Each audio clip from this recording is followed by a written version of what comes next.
Oh yeah, welcome to the Double Drop Down Show. Adam didn't have his mic on, so I had to pick it up and do the intro myself. How's it going? That's good. Do the intro. I don't always have to do the intro. I feel like you got a good intro going. So Happy Thursday. Yeah. It's another Thursday, a hot Thursday. It's a hot July Thursday. I know. A lazy dog dangling Thursday. I wish I could feel like things were lazy again. Like how? When was the last time you were just like lazy for a day? God, I feel like like where you just hung around and went and ate food that someone else prepared you and just sort of didn't do anything, and you weren't sick. You know, that doesn't count. God, what has it been? 10 years probably? It's just like there's moments where I'm like, oh, this is going to be the lazy day. But then you're like, no, I got to go do this errand. Oh, there's that chore. Oh, there's that stress. And then you're just like, wait, that wasn't lazy. And that sucked. And I did a billion things. I mean, if I had to guess, well, I have gone on vacation, I suppose, where I've had pretty lazy days of just like sitting on the beach and throwing a ball back and forth and stuff, but not like just at my house where I could be doing chores. It's been a while, probably when children were born, if I had to guess. Yes, I know. But anyway, it's a good Thursday, even if we aren't being lazy. Heck yeah, and you're hanging out here with us. We know it's like during the summertime, people are gone doing they got stuff to do. Much stuff. That makes sense. At work, at everywhere, which is great, and as you should. But if you want to hang out with the coolest people, it's clearly on Thursday nights at Double Drop Down. Yeah, we have a place to be. We have a great show tonight, as always. The cool thing is like we're really starting to. I don't know, what would we say this phase of the show in? We're getting new websites. We're doing new ways of things. It's amazing. You should be joining the damn community and submitting articles because we are going to be talking about things today. Hey, Disturbed. Good to see you. Stealth in the chat, of course. We appreciate the lurk out there, and we appreciate just being with us today. And so, as we said, like on the website, really trying to take submissions to talk about. So a lot of the news we talk about was, there's a couple submitted by those out in our audience, and then Ryan and I are going to submit our own articles in there. We're the ones that are the arbiters of the articles at the end of the day. But it's neat because if you like, Adam added a whole new section to the website that says community, and anyway, it'll be like sort of curated who's in there at this point. But like, it's great. You can see what everyone else is posting. You can upvote things. You can downvote things. You can add your own thoughts and submissions and all of that stuff. And legitimately, I would not use it if Adam was just like, oh, I made this thing, and it was a pain in the butt to use and not as easy to use as other things. I would have just defaulted back to that, but I didn't this time, and that is a testament to the community page, Adam. Well, thank you so much. It was a fun moment, and I think my one of the reasons that I got to this point was because of you. Oh yeah. So Ryan, about a show, I think it was the last show or before the last show, you had told me about how you're doing some agentic AI stuff. And you were like, oh, I told something to go in this program and then move it over here and do some data to put here. And I was like, that's impressive. Like I want to do some agentic stuff. I want to dive into something. And so then I started working on it, and that was what that's what pushed me over the edge. Man, well, you took it a million times further than me, because I was basically I had Claude, and I have connectors in Claude to, HubSpot and all these things, and so now I can just sort of ask them to do things across it, which is fun. But man, playing with Bridget and getting emails from her and all of that kind of stuff, it was awesome. Great job. No, thank you. No, it's I got to elevate this this AI life here. Love it. I think there's a lot going on in AI. We'll talk about that in the news today. I think there's some interesting things that even came out. Like, how come we're always tip of the spear? Yeah. Like, I can't tell if it's tip of the spear or there's some kind of like we're in the algorithm and it just that kind of vibe is happening. Tip of the spear. Tip of the spear, I'll take it. Because we talked about there was a consciousness article that came out with Claude literally in the midst of this last time. Yeah, like a few days after our consciousness episode or personhood AI episode, which was last time, and it was great. And this one was a really interesting one. We'll get into it in the J space in the news. Yeah, I think that was a really interesting one for me. And if there's a cool video, if you get to check it out on actual Claude's website, if you want to check out the community and you're in the public and maybe you aren't a member yet, You can't be at this point. I'm sorry. So But just put a link to like a 404 page for 95% of people? so you can check out the community page as the public. And what Okay. you basically get to see is the discourse between the members. It's like, Yeah. it's very much, here's some articles, here's some information we want to talk about. And so as we start to develop out the community, those that want to participate might be able to put their 2 cents in it. And then we can talk about those things that are being talked about within the chat. Get in before the Patreon gate. That's right. That's how that goes. So with the show, right? How's your week's been? Has it been things been going on? Gosh, it has been crazy busy for me. Where like you were saying, oh, there's things to do in the evening. I mean, I feel like I'm playing softball. Kathy and I are playing softball. We signed up for another season of softball, which is awesome. Coaching baseball, doing a bunch of baseball and softball things, which has been super like uplifting to me because I love baseball and I've been listening to baseball and watching baseball. The All-Star game was 2 days ago. The Home Run Derby was a couple days before that. Those were fun. I've been watching World Cup stuff, even with the United States out. Like we have enough. Like we have friends and neighbors who are sort of international. Like there's one from Germany and one, like just sort of outside of the United States who are super into the World Cup. And so they're like writing us about it and having us come over and watch games that I would never even care about necessarily between Portugal and whatever. And so it's been fun too. And like, it's been nice to ask people questions about soccer who have real knowledge about it. And so they've been very nice about taking my dumb questions about soccer because I have absolutely no idea about any of the rules or how it works. They invite that. They're like, oh, you don't know? 100%. You can tell they're all cheesed about it when I'm like, how, like, are they calling plays? Like, what happens in soccer? You never see anyone motioning or hand doing stuff, right? Well, that's like for Fouls. fouls and everything. But you never, in basketball, they'll be like holding up fingers and yelling out different in a football, obviously, and all of that. But football, it's like, Ryan. I mean, this is football that we're talking. Football. What we have is definitely not that. Yeah. So anyway, it's been a good week. Been a good week, I think. No, hell yeah. No, it's been similar. Just getting through the like I said, the heat. One of the things that had been a challenge since I can't remember when the last time we truly had the Aspen Acres fire. It was really close to the last time we had an episode. Yeah, it was 0% 0%. It's like what? Oh, I think 100,000 acres at this point. Man. It's like containment is higher at this stage. There's some people able to return. Devastation. But I mean, hundreds of homes burned. It was like 800 structures at the last time I checked it. Plus, it was like almost 400 homes at the last time we talked. 36% contained, according to Stealth Mouse. It went down. It was at 38 earlier as well. Well, it was like rainy for a little bit, and I thought that might help, and then it just went back. And I think I don't know if I told you about this, but we talked to one of the hot shots that had been in this game for 41 years. He had hurt his knee terribly and went back to school and he's like, I got to be part of this, part of the emergency team. They came from Alaska. He was telling us all about the weather and what happens in these things. And one of the things they were like, rain is not something we want in all cases. Like if it's wetting the ground like in front of it and not on top of it, that's better. Oh, and they were saying like usually when it's on top of it, it creates its own weather, and then it can like push it down and like shoot it out all directions. It becomes very unpredictable, and then it just evaporates anyway, the rain, because it's so hot. So they're like, get the ground in front of it. So it was really crazy to hear about all the different things. And then he was like, you got to go check out the tornado, the fire NATO.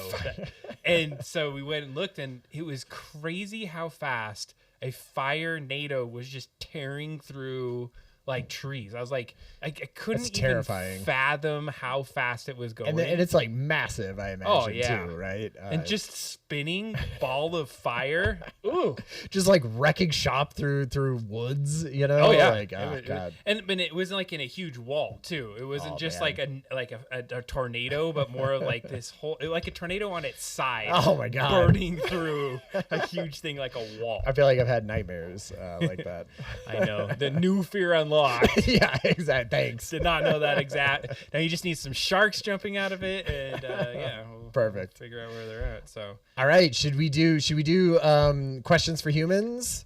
Yeah, is it questions for humans or questions for? Yeah, that's it exactly. We've sort of. I feel like the sequence or the session that we're in is sort of questions for humans, but we're actually doing Colbert questionnaire questions Absolutely. today. If we're and that's the only ones we're doing. We used to have our own, but we're doing these for the next few weeks. Well, we're gonna do three at a time. Okay. First one, favorite action movie. Oh wow, that's a really good one. You know, I feel like there's classics in there, like Jurassic Park. I don't know. I feel like, is that an action movie? I sort of feel like that's an action movie. Yeah. Like I was a fan of Independence Day. Like that feels like very actiony. It's like sci-fi. It's like sci-fi, but there's a lot of action. Right, a lot of action in it. So you say action, I say Arnold Schwarzenegger. Right. You say action movie, I think Terminator 2. There you go. Like Terminator that's some 2. classic action movies that come out. Like pretty much all the movies from Arnold. Yeah, were like exactly. You could do a action. Predator. That's what I was like.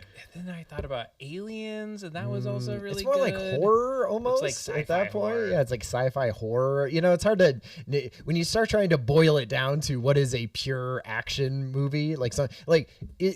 Is any cartoon an action movie? Like I usually you don't think about, when you say action movie, you don't necessarily think about like an animated movie, but like some of my favorite movies are like animated, which I would think of as action, you know, animated action movies. Well, I mean, action is like, we got Die Hard in the chat from the Stealth Mouse. Nice. So Classic. Explosions, some dude running around with a gun that against all odds, killing all things like that. Like that's action, right?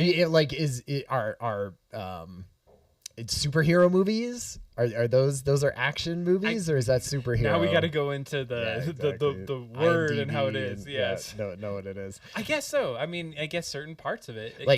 I just rewatched Kick-Ass. Do you remember that movie, Kick-Ass? I thought that was really fun. Maybe not my favorite movie of all time, but a good, like, fun, solid action movie.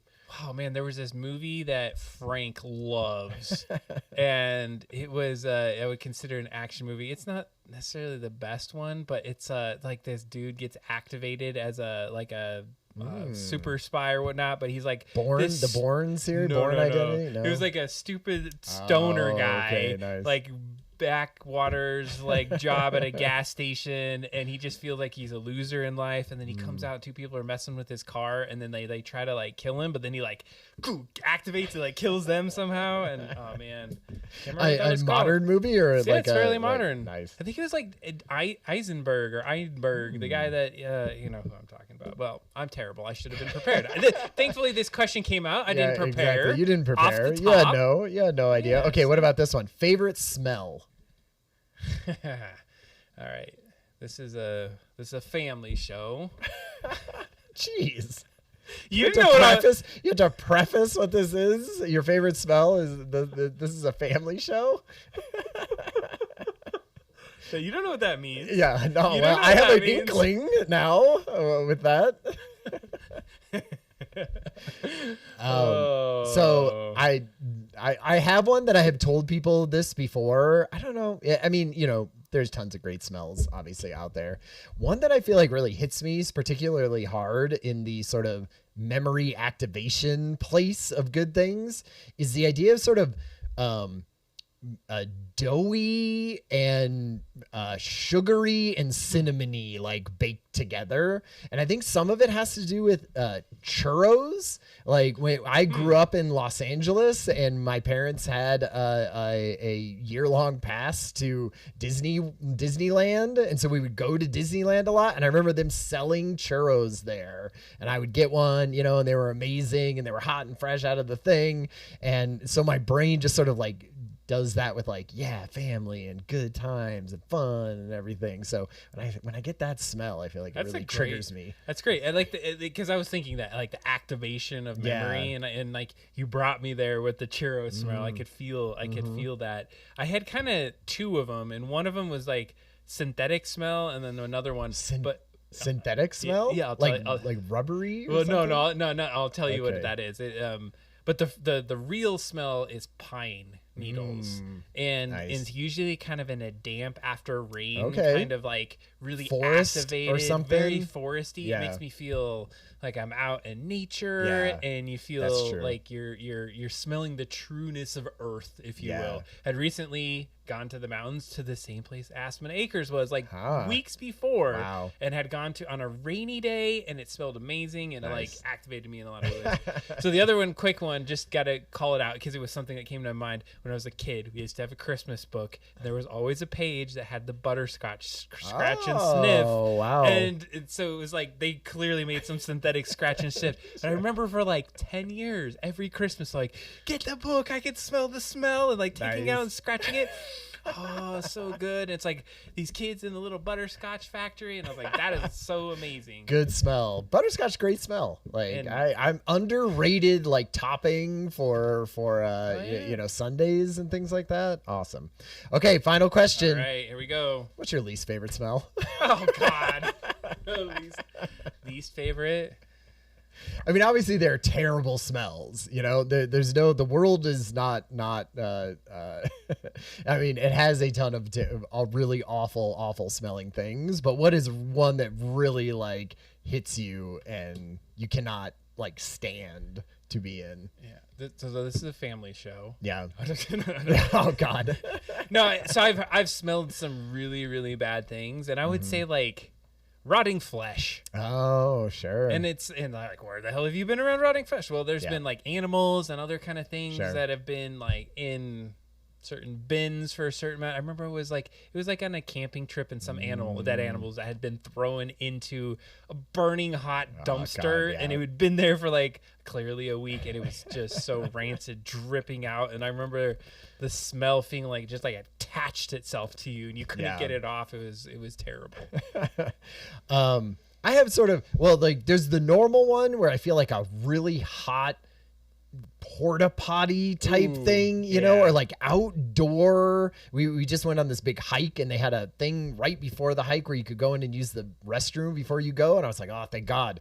And I went in there, and it had no chemicals in it. Like it said specifically, it was like done in a certain way. Straight up and it piss was and like shit. 100 degrees, and oh my God, it feels awful. The other one that I feel like I haven't done it as often, or I haven't had this as often, but kind of that like almost like you're saying, the dead animal like formaldehyde smell. Like if you've ever had that where you're like dissecting things or doing stuff, I feel like there is a very specific smell of kind of like I don't know, just the chemicals and included with dead animal that like, whoa, it really makes, it's one of the only smells where I feel like I'm literally like, I need to get away from this. Like I can't even just handle being in there without feeling like I'm going to be physically sick, you know? Sure. Like sometimes you can get through smells. You're just like, I just won't use my nose. I'll just breathe through my mouth. And it's like, who cares? But that like formaldehyde dead animal smell is like, it penetrates me. It's not you. Well, so since we're on the topic of smells, then maybe to like kind of land, because there's no more questions. No, that was it. Yep. Is that I feel like as I've gotten older, my tolerance for bad smells has been probably increased because I feel like probably my sensory organ, like it's not going as well. Totally. And, like taste and smell, everything. It just all goes. It's dulled. Yeah. And so there's times where like even my kids are like, "Oh, can you smell that?" I'm like, I have no idea what you're talking about. Yeah. Like I smell nothing right now. I was at work, and one of the younger ones was like, "Oh my God, I can barely be in this room." I'm like, "What?" And I was like, I smell a hint of cleaner fluid. They're like, "No, my God," and it's so terrible. And I was like, "Oh shoot, like I guess I just don't know." They definitely say that with taste buds, right? We took a bartending class, and they said if a person comes up to you and they order a martini and they don't say whether it's vodka or gin, if they're younger, if they're sort of under 30, they probably want a vodka martini. And if they're over like 30-ish and beyond, they probably want a gin martini. And that's because younger people have more sensitive taste buds, and so they want vodka, which hardly tastes like anything. And older people want to be like, yeah, I want to be able to taste the alcohol in it, and so they want the stronger tasting gin. I was like, oh, that's cool. Bartender tip there. That's amazing. We got some tips in the chat. Says, did you know humans are predispositioned not like that smell as a not like the smell of formaldehyde preserves? Is that what it is? Yeah, preservation of self-life. Interesting. I do think there is some stuff of You know, death. Yeah. For the longest time, you're like, ooh, get away from that. Don't eat that, right? It's a gross, dead, rotting thing. And so, you know, if you ate it because you were starving, you would just make yourself sick. So your brain was probably like, make that a bad smell that you run away from as opposed to you know what have for dinner. I hate about my mind when bad smells and things happen is my stupid, intrusive thoughts come in and like, put that thing in your mouth. You're like, oh, why would you think that? Like, I'm like, yeah. Oh man. Does your brain not do that? I mean, I don't know if I've ever done like seen a terrible thing and thought put that in your mouth, but maybe. I'm sure I've had other ones. The intrusive thought that I always feel like is bad is you'll see a tiny. I've done this. You'll see a tiny baby or something really fragile, and you're like, what if I just accidentally like tripped over and elbowed it straight into the ground and I murdered that baby? You're like, I'm gonna trip and kill this baby. Terrible show topic, Ryan. But yes, I understand. Clip that one. No, but I feel like that's the biggest the challenge is when you have something so bad, right? And then you like your brain goes one way, and it like absolutely disgusts me even more and makes me want to get away. But it's like you never act on it. It's sort of one of those things where you just go like, why does my weird creative brain, I guess, or human beings and their weirdness. I feel like I've been discovering some tics lately, and so not like doxing anybody, but like I've been going through some ADHD stuff and trying different medications.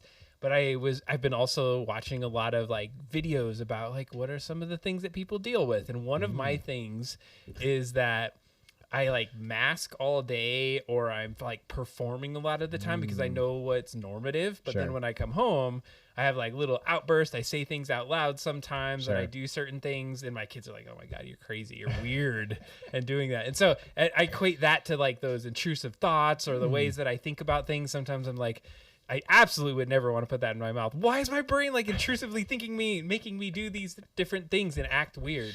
So that's what you get maybe with me a little bit on the Double Drop Tone After Hours. Exactly. You want one whiskey in, and we got Weird Adam talking about putting things in his mouth. It's all good. It's all good stuff. All right. Great Colbert questionnaire this week. Thank you for people adding in stuff into the chat. Should we do the news segment? I think we shall. Let's do it. Hangout. It's the news with Adam and Ryan. Woo. News time. The Hangout news. I didn't realize it had that little title at the bottom. I don't know why I didn't see that. Well, it's always fun. So welcome to the news segment. If you want to follow along, this is the time you can go check it out on the show. You get the absolute first time agenda. I don't think we've done this before. No. Maybe we posted it once in a chat. Yeah. But it's crowdsourced, crowd voted. Now, just because you vote it, we're not going to go and vote count. We decided that early on, that we just want to know what's popular and we want to know what's not. And then we're going to go through based off of kind of the storyline we want to go through. So welcome to this they're not just straight ranked by voting. We still put them in order and pick and choose. And so just to celebrate for the evening, our first topic of the night, which wasn't grouped with the other AI topics, Ryan, just as an FYI, but we're still gonna do it. Because we pre-ranked it. All right. Was AI using AI in second-hand clothing market. So this was submitted by Lorazepam, and she's got #1 billing of the night. Nice. And that was based off our debate. So if you're curious on how the news works, we collect it through the week. Ryan and I research it, read it, look at it. And then before the show, we try to organize it based off the theme, based off of kind of the beat of how the news would make sense. And so in tonight's lesson, we're lesson or news, we're talking about AI as a secondhand clothing market. And so this story talks about how the secondhand clothing market's really tough. If you imagine, like if you go into anything like a Goodwill store or any even just like the ARC thrift store, there's the those kind of stores, but there's also new stores that just pop up that have old, cool, retro clothing. Yeah, like consignment stores. And the hard part is how do you pull things together in an outfit or know what's out there, how available it could be? Yeah, I feel like it's always it's like I have gotten way more into thrifting, I would say, over the last like 2 years. And it is, I mean, part of the fun is sort of going in and being like, oh, what's here, right? And like, oh, they have it in a large but not a medium or whatever. And so it's kind of the crapshoot of what's there. But if you've ever gone there, man, talk about a place that would be hard to organize and quantify into, you know, something that you could search for online. But this article sort of talks about the way that, well, now that we have large language models, you know, they're great at taking a bunch of disparate information, you know, that's pictures taken from, you know, random angles and lighting sources and things like that, and sort of being able to a little bit more like organize that so that you can do kind of secondhand shopping and not just have to go to the one down the street and like look through a million, you know, racks of shirts and everything. And there, it's like a double-edged sword too. And this might like irritate some people that are into this whole consignment market, because AI it quantifies, it lists, it does all that, but it also shows some like list pricing on things that you might find some awesome deals on. Right. I never am under the idea that you know how you go into a thrift store, you go into a thing and there's sort of a glassed in area that's locked. Oh yeah. And those have the cool stuff, right? You know, oh man, someone gave him this amazing piece of art or technology or game system or something like that.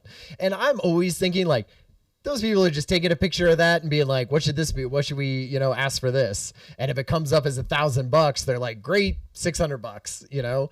And so I feel like people were already doing that anyway for the expensive or rare things. For sure. You know, I saw a thrift store doing something interesting, and then we'll get back on topic, is they put those stuff in glass, but then they made it a silent auction. So then they could get the highest value they could of it. You know, like what is the most that somebody's willing to spend without us like showing our hand? Right. I thought that was cool. Yeah, that's interesting. But in terms of this one, I mean, it sounds great. What were they saying? Like the resale industry right now is at 393 billion by 2030. Man. Is that a real number? That seems crazy. But actually, I've heard a lot about that. Like you can sometimes get better on the resale or older stuff than the new crap that's coming out. 100%. I mean, that's why people do it, right? Is you're like, well, one, it's fun to go in. I mean, this is the against this AI side of this, but I feel like there is sort of a hunting and finding the gem, you know, in separating the wheat from the chaff, right? When you go in and find that amazing couch, you know, or that one super cool hat that you wanted.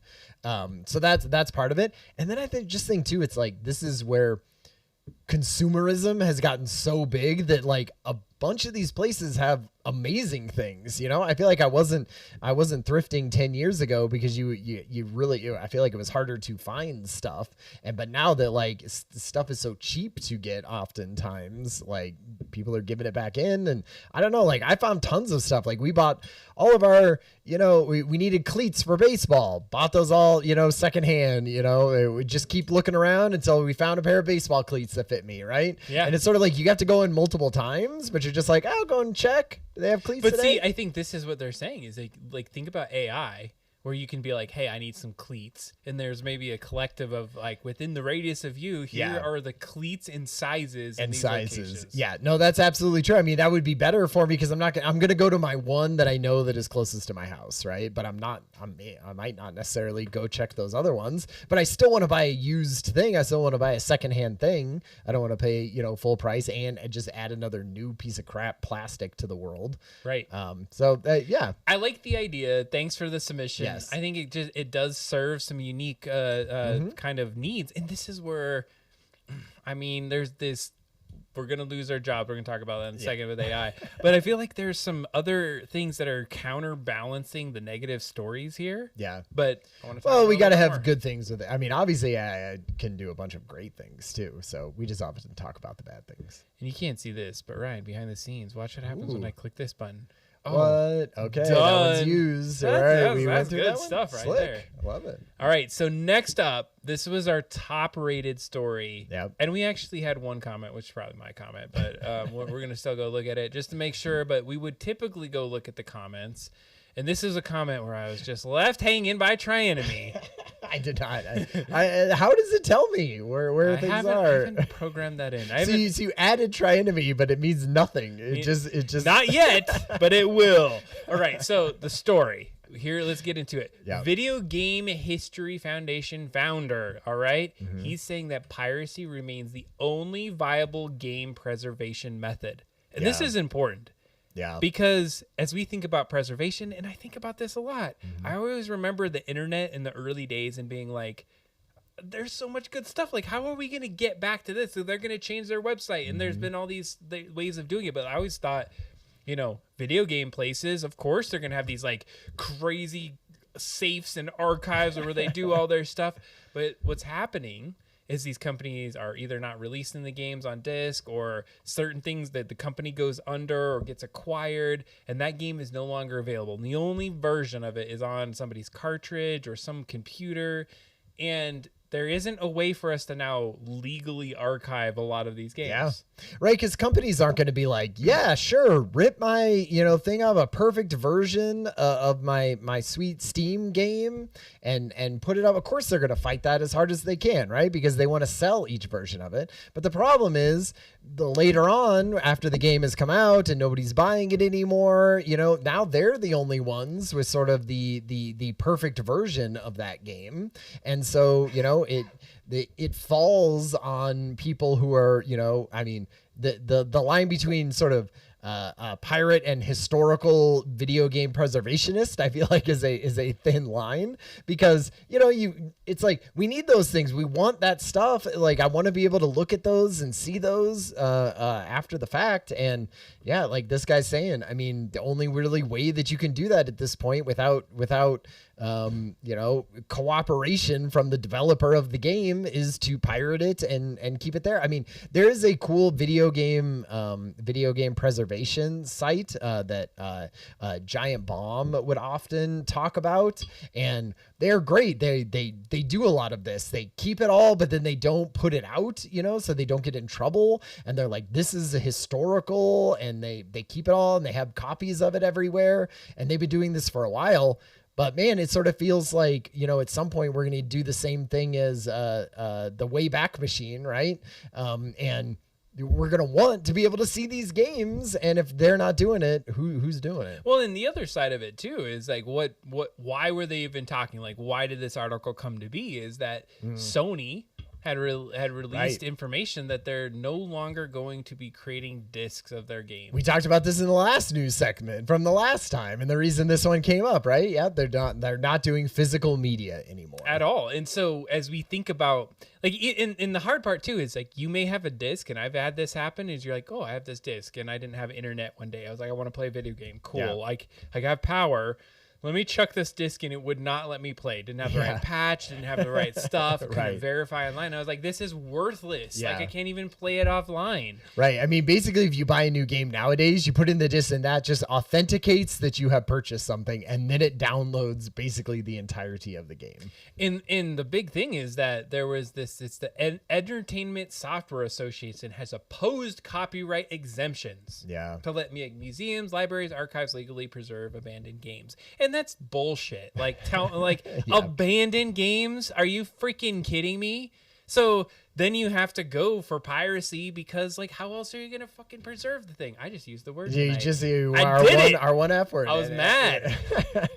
Well, and I mean, a lot of this is going to be coming up too. Like, who's preserving Netflix movies? Like, Netflix movies don't come out on DVD for anyone to do. So if you really loved, Stranger Things, and Netflix decides they're having a dispute with Millie Brown or whatever, like Millie Bobby Brown, she's suing them. They might just take all that stuff down, and then, how would we ever know that even exists? I feel like at least days when you had VHS and DVDs, like you could make that a collection, and it was part of the historical record. So counter argument. I'm the hoardest of hoarders. I know, right? In a good way. But I'm going to counter this. Okay. Is that how many old games do you really play? How many old things? But it's not do you about engage that, in? It's not about like going in. It's about Sure. sort of, because let's say I was building a classic game. Okay. I want to do research, we want to be able to look at those things. Like, it's not that I'm playing it every single day, and some people are, but it's not a huge probably percentage of people that are going back and doing that. But I don't know. It just feels like it was a human made thing, and why are we so quick to have it be lost? Because of capitalism. Yeah, of course. 'Cause we're gonna hit that quite a bit. We on will, this show. but I would say you're absolutely right, and like you don't have to convince me. yeah, but exactly. I wanted I'm preaching to the choir here. I wanted to take the counterpoint only from the sense that even if it's one person that needs to use that for research in the future, then great. Yeah. Preservation was good because you did the thing. I just feel like somebody made a thing. Somebody poured their heart and soul into a game, and just because it's 15 years old and nobody wants to play it anymore, that doesn't mean this should just be lost to the ages. That's how you just end up, duplicating games and not making original things. If I'm going in to make a classic side-scrolling, pixel art whatever, beat 'em up. Like, I want to be able to do a bunch of research and see what's already been done, and then go and create something new and cool and exciting, not rehashing what was done, Not at back all. then. We need to create enough content to keep feeding these AI models. Exactly. How else are we going to? How are we going to possibly feed survive? the AI models if we don't It's have this hungry. historical Come on thing? now. It's always hungry. Ryan, I think you need to take this next article. Yeah, we can do this one quick. So we talked a little bit about biohacker Brian Johnson. We did a whole show on just kind of like how health stuff, like how we can make ourselves healthier and use technology. And this guy is sort of the poster boy talking about Netflix. And Stealth Mouse had some good hot takes on this on the 100%. workbench. Yeah, exactly. Listen to that. And so basically, this guy's spending millions of dollars. He's trying to do everything to live as long as he possibly can. And he was like, hey, I have this incurable disease that I've had for probably a year or something, or more than that, hadn't been detected. And so people are kind of being like, ooh, is that because he went full bore into this whole injecting stem cells into himself and, transferring blood between him and his siblings or his son and things like that? Was this something that attributed to that? Or is it just like random luck, or is it just ironic that a person who is trying to live forever and spend all that money happens to have an incurable random disease? So anyway.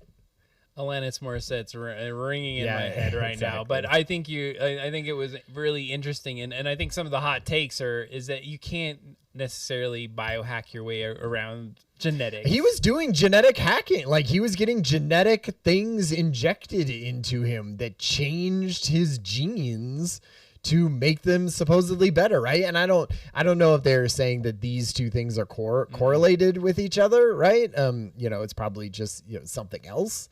But I mean, he was trying to do that stuff. He was trying to change his genes. Well, and part of it was saying that his intense monitoring of his health was part of the reason that he caught it as early as he did. Right. And so did it help? Certainly. Did it not? Right. I think there's some interesting. Because you know what? I mean, maybe if he hadn't been on this whole regime, he would have seen it 2 or 3 years from now, and it could have been fatal at that point. And it sounded terrible. And I mean, regardless of the guy, I guess I don't know him enough, or have not even really watched enough. But it was like a stomach eating itself, and I was like, yeah, oh, man. that's what he called it. But like, I mean, I think it's sort of more tame than that.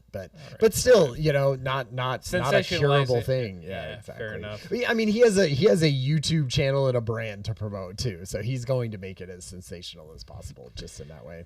Stealth Mouse quoting Dr. Ian, nature finds a way. It's yes, true. yes, Dang, hello. two Jurassic Park references brought up we today. need to do a I mean, Jurassic Park. Sam Neill did die. Oh, Super he sad. did. Oh, he did. Jurassic Park on my mind, I know. So good. There's 3 references now. Yeah, exactly. Yeah, rest in peace, Sam Neill. Yeah, totally. Loved him. Well, I think that was it's interesting, because as we get into the AI world, is that the way we preserve ourselves from disease? Not just our physical bodies, like we just somehow get our mind somewhere else. Yeah. Like I always think about that, and I know that's not the article, but like if you you're getting so sick and like thinking about your thinking right now, and somehow you were able to say, right, when I go to bed, like kill my body, but take everything in my brain and put it, and then you wake up and you're like an AI. I wonder what that would be like. Yeah. That'd be crazy. I know, crazy. It's happening. That's what I'm going for.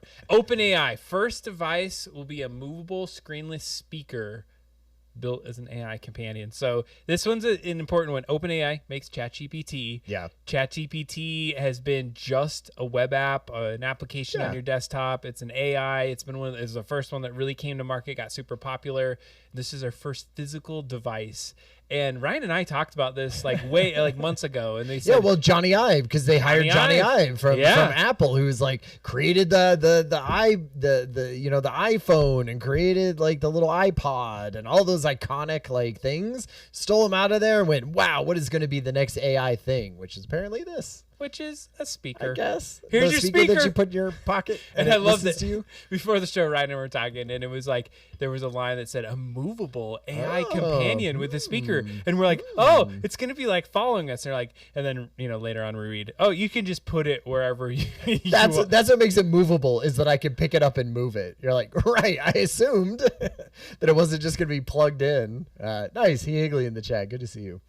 Yeah. So I don't know. I mean, I don't feel like they kept postponing this, right? And saying, oh, we're going to definitely have a thing this year. We're going to sell hundreds of thousands of them this year. It's going to come out this year, but they kept not saying what it was. I don't know. This doesn't feel like that exciting to me. I mean, it feels like a speaker that has a microphone in it and that you can carry it around, I guess. But like, so is every other freaking thing. So I do have a hot take on it, because I can do I can do the other side of it. Okay. For sure. Is that it's big enough that it can take much more broader market. One of the things that they tested early on was like giving free phone ChatGPT. I don't know how much we talked about this, but the reason is that some of the people that are older that are just like, I don't even know what the hell AI is. Right. I don't understand that. They understand talking to something. And so they created this way for you to do it. And then they were very mindful of saying like, okay, if it has a screen, then it's your phone. You're not going to go buy something physically. So the only way to do it is it has to be something that at least talks to you. So I kind of actually am quasi excited about it. Do you think it would be like a speaker that just speaks out loud? Yeah, yes. I feel like, God, that... I want it sort of almost her style, where I have one earbud in and it's talking to me. I'm sure and it'll be that way. I'm sure it would. But even talking out loud, I don't know. I feel like I don't want to talk out loud to a thing. So I think my whole counterpoint to this is that what I have found myself doing way more lately is talking to AI.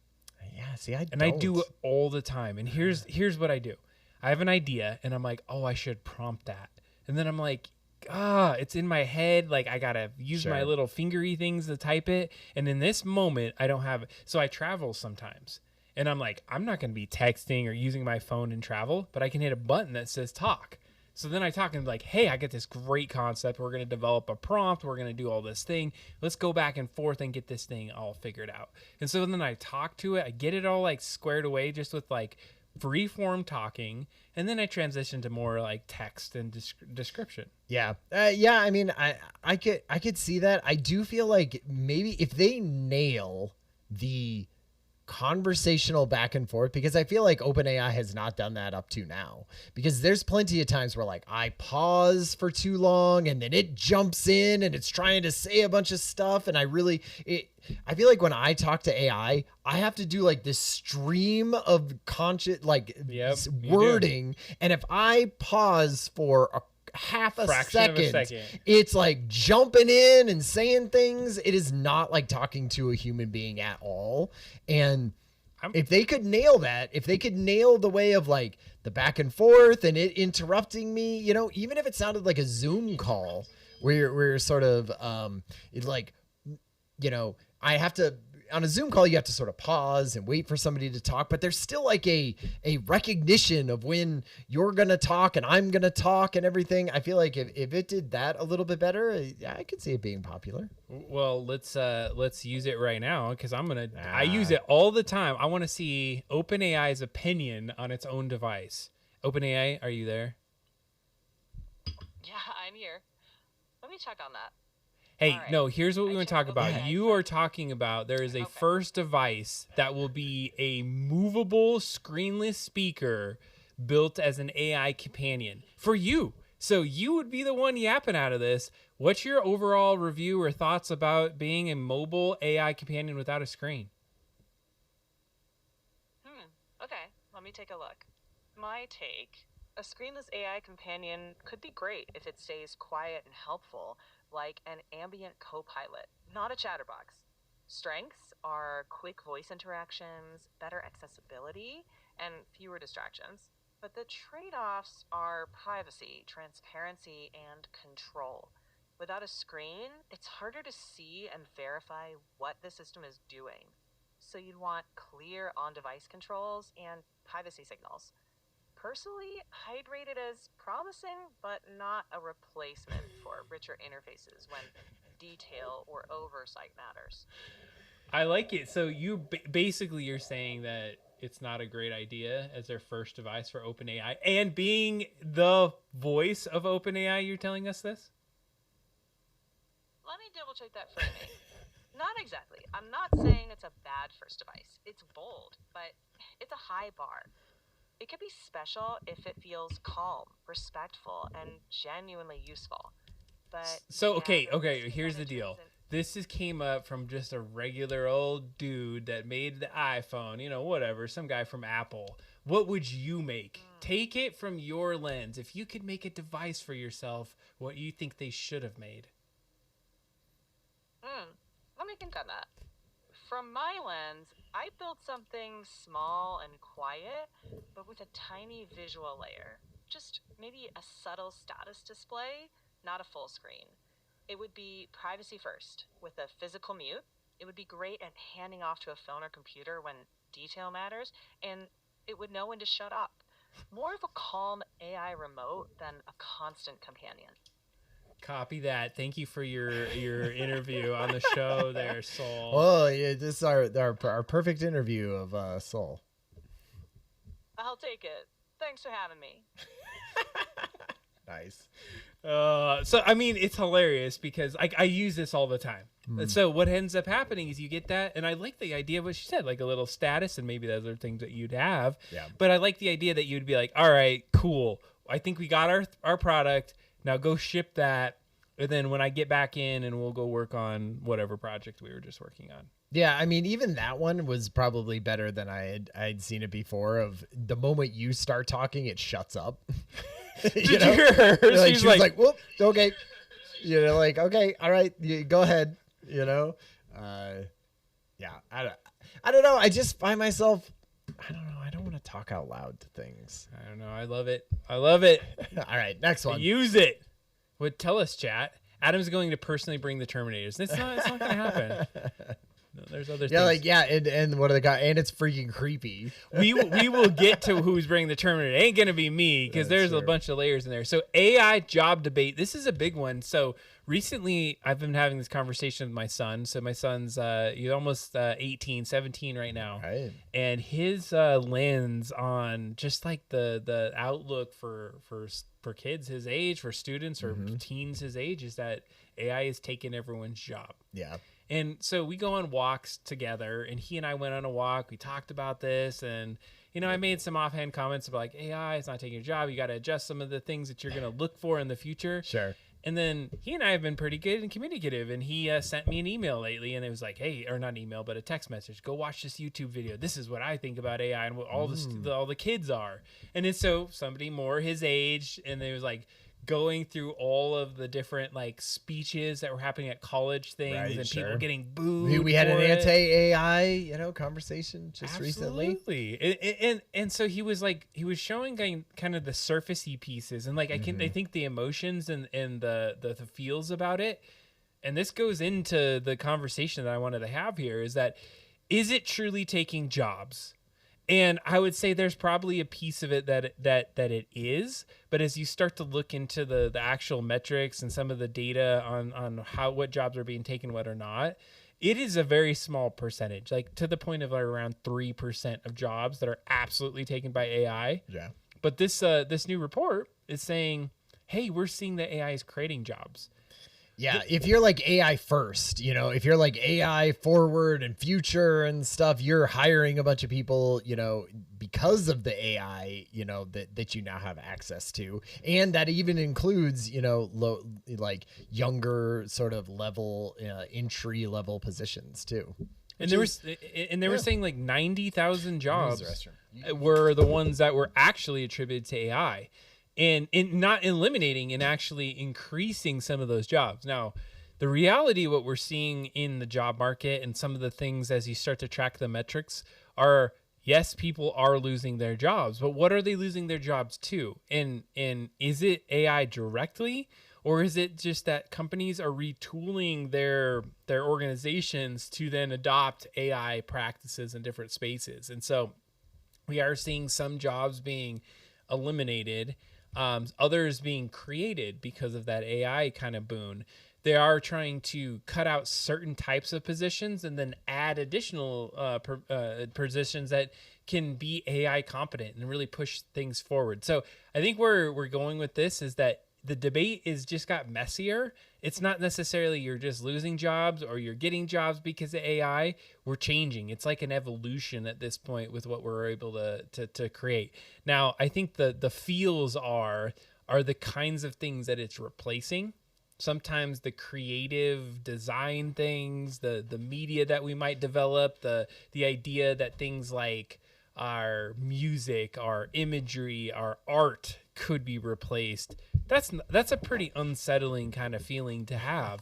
But when we start to think about some of the other major things that jobs can do, those are things that we want to kind of think about. Is that, are we saying that jobs are going away? And yeah, that kind of can suck sometimes when you hear that comment, but what is it creating? And I think the fear that I even myself have is like, do I want to go learn this new technology just to be able to do God, and learn a new technology that changes. Like you are never going to be able to just sit on your laurels in a job that is very AI focused, right? Because it's a technology that's updating so quickly that, man, you're going to have to be changing and moving and weaving and be flexible, no matter what, which is, scary for some people too.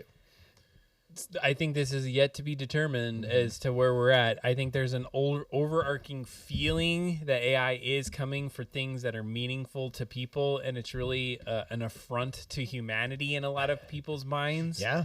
And it is a new kind of world where we're headed. There's people that are just absolutely sick. I got to be honest. I'm sick of the freaking word AI, Ryan.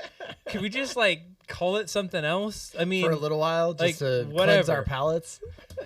I'm telling you, give me that cracker because I need to cleanse it. Yeah, your ginseng or whatever that you have in between. So we're halfway through. It's 8:57. We got some time. We usually go 15 minutes into past the hour. We're only halfway through. Oh yeah, I guess that's true. We're into. You know what I was thinking as an enhancement to this, and this is on the fly stuff. What if I put a little timer here, and then every time we start an article, I just hit play and then stop, and then we'll locks in how long. Like the moment. Yeah, I could see that. That would be cool. That'd be a nice way to do it. I could see that. We're doing all kinds of things. Thank you, AI. You're right. This one really hits in a mark of what we talked about. So Anthropic, the ones that make Claude, they talked about something called the J-Lens or the J-Space, and it's revealing this silent workspace inside Claude that kind of mirrors the theory around consciousness. This was a whole conversation we just had. Yeah, we just had this on Personhood, and so they came out with this thing, and you got to sort of take it with a grain of salt, right? Because Anthropic is always trying to push the bar with these type of things. They're always trying to take what they've done, which is pretty much, in kind of par with everybody else, but really make it to be this amazing new and crazy thing. And this is just another one of those. But I do think it's interesting because it talks about almost where is the thinking happening, or where is the consciousness that could possibly be there? Where is that decision making and sort of taste and all of those things? Where is that processing inside of there? We haven't really had an idea of different sectors doing different parts of sort of the calculus on things. And so this was talking about like a way that kind of this J lens or this J space is a space that Claude is sort of bringing in things internally and figuring them out before it kind of even does that shows you what it's been thinking about. So that's kind of interesting. And it was interesting. And this is a research study, so you can definitely check this out. It's all across the news. Go check out the drop down site. You can look at it right now. But one of the things is the J lens is the lens into the J space, and the space is this area. It's a reasoning area. It's where things get processed. And they gave some great examples, but kind of like, let's take a math example. If you had like a complex math problem where there was some order of operations going on, like it will record the first calculation. Like you say you add two different number sets, it'll add a number set, but it never like puts that number that it just added in a place that it's easily seen or whatever. It goes into this like reasoning area, and then this other number gets done and puts in the reasoning area. They can't trace it, they can't find it, or sometimes they see some of these things come up and there's some reasoning going on in this little cloud. And they were like, if the mind was an ocean, there's this little tiny space in there that does this work. And so they're saying, we did this research, number one, to improve safety and understand how the damn thing works. Yeah, which is good. We need that. We're not trying to say like, oh my God, this thing's conscious. They're just saying like, it's mirroring things that we do. Like a lot of our processing happens as a subconscious. Yeah. Like we come up with these ideas from something that's like not forefront of our mind. And so we're starting to see that, of course, like you said, they're just like talking themselves. They also hype themselves up quite a bit. So this could be things that like all the different AIs are doing necessarily. But I like that they're doing research on that kind of stuff. I mean, and OpenAI isn't putting out that kind of stuff, even if they are doing internal. There's a little video, and they make it so like teardrop, like a bird flying and landing on the sails of this boat in this ocean as an end video. And just remember, like, you know, there's this bigger other world out there. Claude, it's coming for you. J-Space, go check it out. This one Ryan put out there, and then when our robot end. You got to get sex robot ending, of course. Oh my God. Now it's just straight sex robot. It's just sex robot is now the new end of every news section. I thought this one was crazy. Ryan, you got to tell the story. So, I mean, I always trying to put in like 3D printing. We have a 3D printing roots for the show, you know? And so my feed is just filled with 3D printing things. And I thought this was interesting. So they were 3D printing bioprinted kidneys and liver tissue in space because they were doing it in space because they couldn't do it on where there was gravity, because like the cells would not line up in the correct way to make it like useful as an implant for actual, you know, transplants. And so they were like, we got to go into space where there isn't any gravity, and then we can go and print these this tissue. And so this was obviously a test, you know, but I was telling Adam before the show, I was like, oh man, this makes me think of some kind of sci-fi future where we're 3D printing our replacement organs in space, and then space elevatoring that shit down into hospitals that are at the base of the space elevator. And man, you got your own sweet, amazing, you know, new liver printed in space in perfect conditions and brought down to you and surgically implanted into your body. Or maybe it's some kind of space tourism thing where maybe surgery is easier in space. I don't know. Anyway, it brought a lot of cool sci-fi imagery to me. I think the concept was cool. One thing that you had mentioned earlier before was like how when you take it into space, and you just said this a minute ago, but like the cells were able to like align, and it was a better place to do it because it wasn't so chaotic, and so that the tissue was like better. Yeah, and that was the whole test that they were doing, and why they did it in space is because, you know, 3D printing takes a while. If you're going to do something in zero gravity, you can't go on the vomit comet and print it in, you know, 30 seconds. You have to be up there in space where there's no gravity and be like, great, now bring the 3D printer and do that. And so that seems like a cool test. Kidney, liver, and cartilage tissues. Okay. Like I'm imagining a future where like, yep, we're sending our 3D printing biological things into space, and they send it up there, Easy then. and then they shoot it down to your property, and you have pay the $10,000 insurance premium to be able to have it And like my new land dog, there. you know, got 3D printed in space and shot down to my backyard. It's like, here, you can replace your dog's liver for a discount. It's like, use this scalpel and cut this thing out. Homer, you're not going to do the dog surgery based off of a book you rented from the library. All right, we got two more articles. This one was really interesting. Robots perform 2 surgeries in pigs for the first time. Yeah.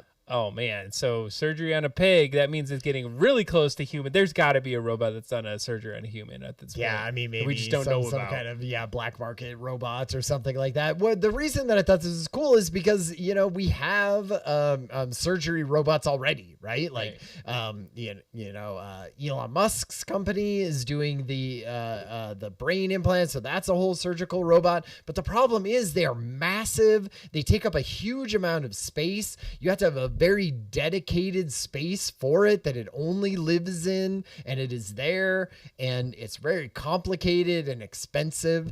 And so I was like, man, if you could get sort of 2 humanoid-ish robots, right, that can fit into a normal surgery center and do and work with the tools that we've already perfected over the last 100 years of doing surgeries ourselves, man, it might be way better to have that. Then it's way easier to bring in 2 robots, have them plugged in the corner, and then be like, ooh, we have these specific surgeries that we want to do. Sure, bring them in at 4 a.m. and do them then when like a normal surgeon is asleep. Have them do the simple stuff until they get it good at it, and then have them do more complicated things. It feels like a good progression that I like to see. Would you get a surgery from a robot? Mean, not right now, I wouldn't. But like if we're talking, 5 years from now, it's a little more, commonplace. Sure. Can we talk about their nickname? One of them's nicknamed Sergi. Both of them, I guess. They're The pair, the Sergi. Sergis. I get it. That's fun. Yeah, that's right. They're like, oh, we accidentally removed your liver. Wait, you're not a pig? Whoops. Sorry. Whoops. Trying to shove it back in. God. All right. Just needs an update real quick for human bodies versus pig bodies. So the last one of the show for today, Ryan, is we have to have a robot video of the day. Is that what this is? So Yep. We're going to take a look at this one shortly here. Yeah. So this is a company that is very specifically trying to work on the problem of robot hands. And what that is like, Elon Musk has said for his company, the person who figures out robot hands is going to be the person that, dominates the robot industry. And so these hands specifically are meant to do very dexterous things. Like human hands have apparently 27 manipulation points or something like that to do it. This says really close is 25, so it's only a couple away, and you'll see that. Yeah. Why would they break the light? Because they wanted to show that it wasn't like a light made out of concrete or whatever. Fair enough. That robot's like, what? Yeah. You'll see. Wait, there's a better one with a hammer coming up soon. This look at creeped him me out. undressing this I was man. like, what? Ryan was like, yeah, I like these. hands. It's like, all right, see. you What see is his that little showing? finger? It's showing his fingers super Yeah, strong. well, who would want a strong finger like that, right? Yeah. Putting together Legos. Those are not and Legos. stuff. Those are the Duplos. sure. Come on now. All right. Let's But be still, real. I feel like it looks more realistic, than What was that thing? I guess it was some kind of EKG machine. I don't know. That thing was making a very. Okay, But, it's like if we want it to be clean and stuff, you're it's like, gotta yeah, be we'll able to clean pick up these things, as we totally could potentially murder you behind the scenes. Yeah. This is so scary. It's open it. So watch this. It's just hammering these hands as it opens a Funyun bag, and then it's like, hey, do you want a Funyun? Sure. So here you go. Ah! That's the extra points of articulation, I guess. We or can when it bend our bends fingers the thing. backwards. But you know, like, look, hey, see, it can plug itself in. Charge itself. Yeah. Oh shoot! That's the end of the world right there. You know, and so I was like, oh, that's interesting. Like, you know, I don't feel like I've seen articulated hands that To that degree. To that degree yet. So, an interesting, you know, cool new robot tech. Well, those are the robot hands that are going to be robot surgerizing you, Ryan. Are you Robot gonna- jerking me off. Oh God, I wasn't gonna go there, but it's probably there. They just gotta mix it with the robot we saw last time that could play video games, and you know we're right Perfect. there. We're on it. I have my new companion. So that is the news for today. Thanks for hanging out with us. And you know what? You can contribute to the news. So if you're Yes. out there, check it out. It's Discord. Start at the Discord. That's the easiest way to do it. It is. If you want to just read it, you can in the community. Yeah. But if you want to be part of it, you got to chit chat with us, and you Gotta got to get in chit-chat. our good graces. Yeah, Ryan, is it time? it's time. All right, let's do it. It's the main topic with Adam and Ryan on the Hangout. Woo! Woohoo! It's the main topic, Ryan. You came up with this one. I'm really excited for this one tonight, Ryan. Tell us what we're talking about. Yeah, so we're talking about prediction markets, which we've spoken about sort of generally on the show before. You know, we haven't done a full episode on it, but man, as I kind of, you know, I've been hearing more about them. Obviously, they're all over the, you know, ads about them and everything and all of that. And as I started to do some, you know, background and watching certain videos, it just come up more. And I feel like it has a really interesting past of where prediction markets sort of came from. It obviously they're incredibly part of our zeitgeist right now. You know, I mean, they're spending millions of dollars on ads and they're everywhere. And then also kind of, geez, where they are at right now, it feels like interesting to think about where they could be in the future. So it was one of those things where I was like, man, we haven't done a full deep dive on this. And the nice thing about it is that I really learned, you know, as I did the research for this, really learned a lot about like commodity markets and other types of markets that we use as human beings, and like why those are important or how those are regulated in a certain way. And then also then how these new prediction markets are a completely different thing that humanity hasn't really seen or had to deal with before. And so, you know, it's always nice to have a topic that we feel like, ooh, is on the cutting edge and could sort of entertain and inform the people who are out there. And I feel like this one does, because this is, you know, we're getting bombarded with ads on this stuff, and people might be interested in just sort of how they work and some of the ways that it's kind of against you, just the same as any casino. Well, and to be fair, when you first like put the topic out there, my first reaction was like, Boring. prediction markets. Ryan is all up on the prediction markets, but I was like, you know what? It's his time. It's his week. Let me get a little deeper dive into what the heck this thing is about. Let me really like stretch and like dive into this sucker. And I got to tell you that I'm showing up with more knowledge. I learned a lot, like you said. Nice. But I'm also showing up with skepticism, and I'm also showing up with some like, you know, questions around some of these things. And so the first question I would ask you, Ryan, what the hell is a prediction market? What is actually a prediction market? No, totally. I feel like a completely fair first question to bring up. I feel like a prediction market is something sort of like a any type of market, a stock market or anything like that. You're having trades, but not on physical objects or even companies, but events. So things that are going to happen in the future, you're saying like, okay, I'm going to bet on the probability of that event happening in real life. So that could be I mean, honestly, anything, right? It could be the idea of sports. You know, sports are a prediction market in the sense that I think a certain team is going to win and there's an event that happens, and do they win or do they not, right? And lots of nuances in between. But outside of sports, it can also be things where you're saying like, what do I think the Federal Reserve is going to do next, right? What do I think the interest rate is going to be? What do I think we're going to have as, you know, the next bombing that we're going to have, or the next assassination, or what do I think, you know, is Jesus Christ going to come back in physical form this year? Like, a bunch of those different, like, very not sports and not kind of the normal ways that we think about sort of predicting things and gambling on it is kind of what prediction markets are about. But also they have a really interesting past in the ways that they were going to be using this for predicting the future. Well, and I appreciate that. And we should definitely get into history because I want to talk about it. And we're going to talk about the two main players right now, Kalshi and Polymarket. Yep. And they're essentially, like, just years ago, they were kind of niche. They weren't a big thing.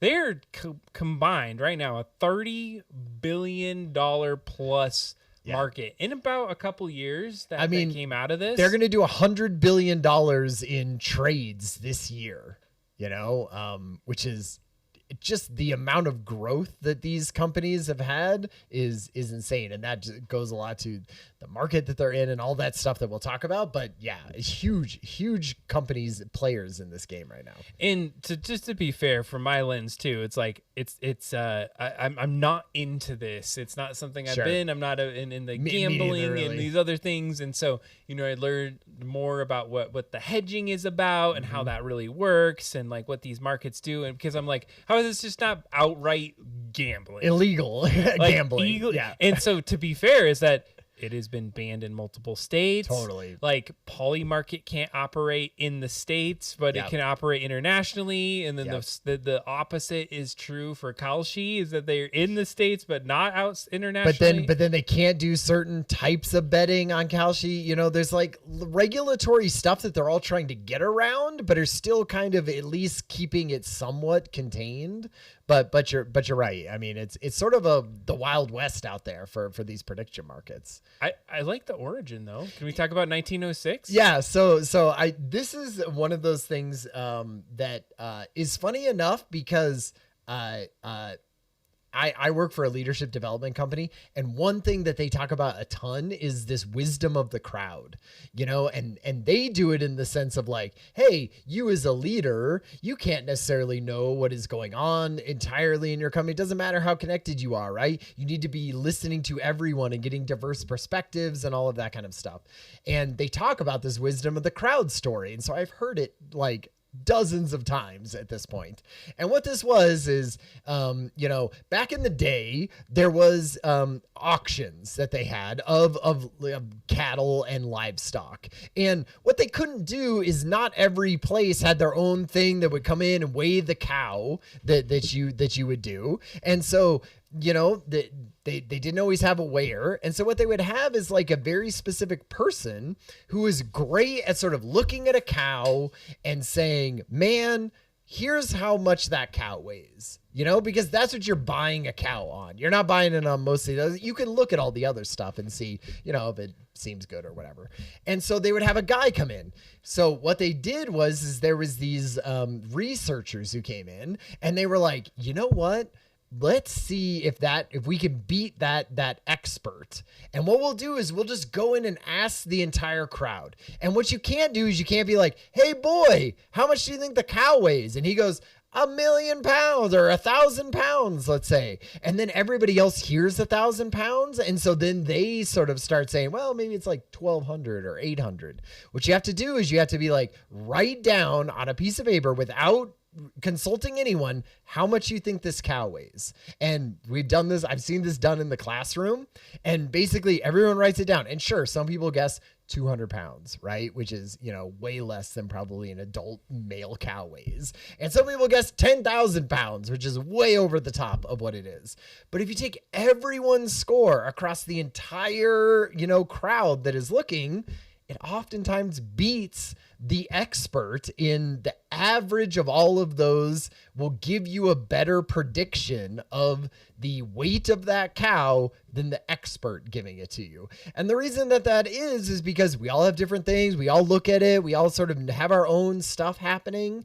And the average of all of that collective wisdom together gives you a better version of that. So that was like the early version of sort of, the idea of taking everyone's knowledge that they have on a subject and saying, wow, that collective wisdom that we have all together is better than any single person's. And I love that. So it was what the crowd came within the 9 pounds of the ox, and they were like, exactly. holy crap. And it actually worked. Wisdom of the crowd. And honestly, we have done this in crowds of 200 people who know nothing about cows and who are executives at a place. And we get all their scores together and they literally come up with the weight of what the cow is, it's actually kind of amazing. So now they just do it on Polymarket. Mm-hmm. So I appreciate this. So it's so I think that's where the value is that they're leaning on it. They're like, we are doing this for the public good of being able to figure out what's going to happen next. We're like one of the most important things that you could possibly have because we're taking the collective of wisdom. And I'm like, is that really a good thing?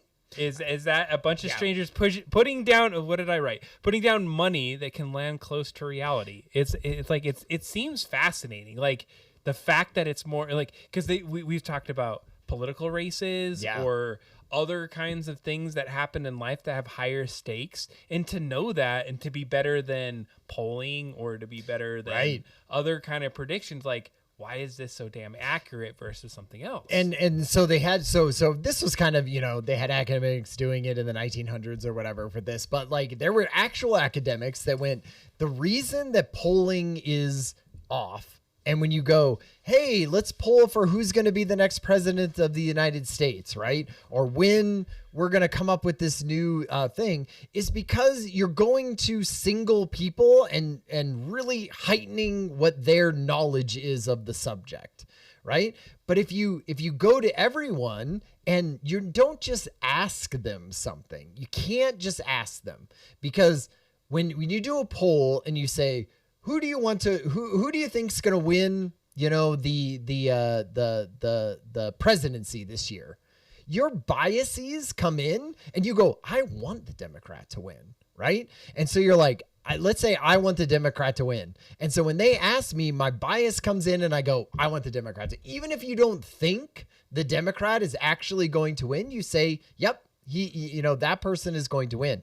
But what they say is, if you have skin in the game, and you are not just asking you a question that you just get to throw out and walk away, but you're like, I have 20. If I ask Adam, bet $1,000 right now on who's going to win the next presidential campaign, you might be like, oh man, I hope it's a Democrat. But man, it might be a Republican, And so then like all of your things, you actually make a more true guess at who is going to be that when you have skin in the game, right? And that was sort of the early stuff that they realize, is that you're never going to get polling as accurate as when people are actually betting money on it, because that's when they say the true outcome that they think. And not only that, but say I have insider knowledge. Say I have insider knowledge that says the polling is, for my internal polls, shows that definitely the Republican is going to win, even though I want the Democrat to win. You go, yep, I'm betting Republican, because I got the money on it. I don't want them to win necessarily. Oh, man. But like, so then that insider knowledge comes in and you're adding to the thing and you say, great, okay, like, this is what I think is going to happen. And it's actually a record of what is actually going to happen. It's like more true than any other thing that you can do. It is just people's opinion. Well, and I think that's an important part. And one thing I just wanted to draw attention to is that, we use the Ox story from the pound, like what was their buy-in? Like what was their one way or another? Like, Right. is this something like, hey, it is a prediction market back then, but no, it's something different because now we got more skin in the game.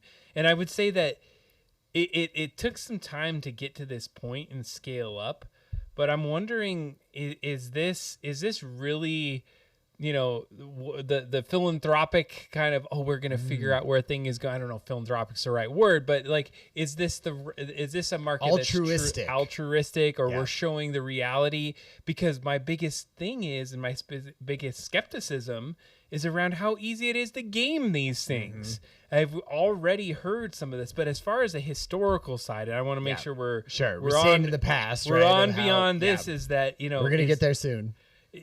should I trust this new version that we're trying to dress in this, like, hey, the Ox was like almost guessed, and now we have this at scale for humanity. Yeah. And I'm having a hard time getting brought forward to say that this is the same thing as what we've learned in the Well, past. I guess it's almost like the Ox story and the actual betting on things are slightly two different things. They're Right. like, the Ox story is saying, if we all come together and bring more than just experts together, we can oftentimes get a better, just as accurate outcome than someone who says they're an expert, right?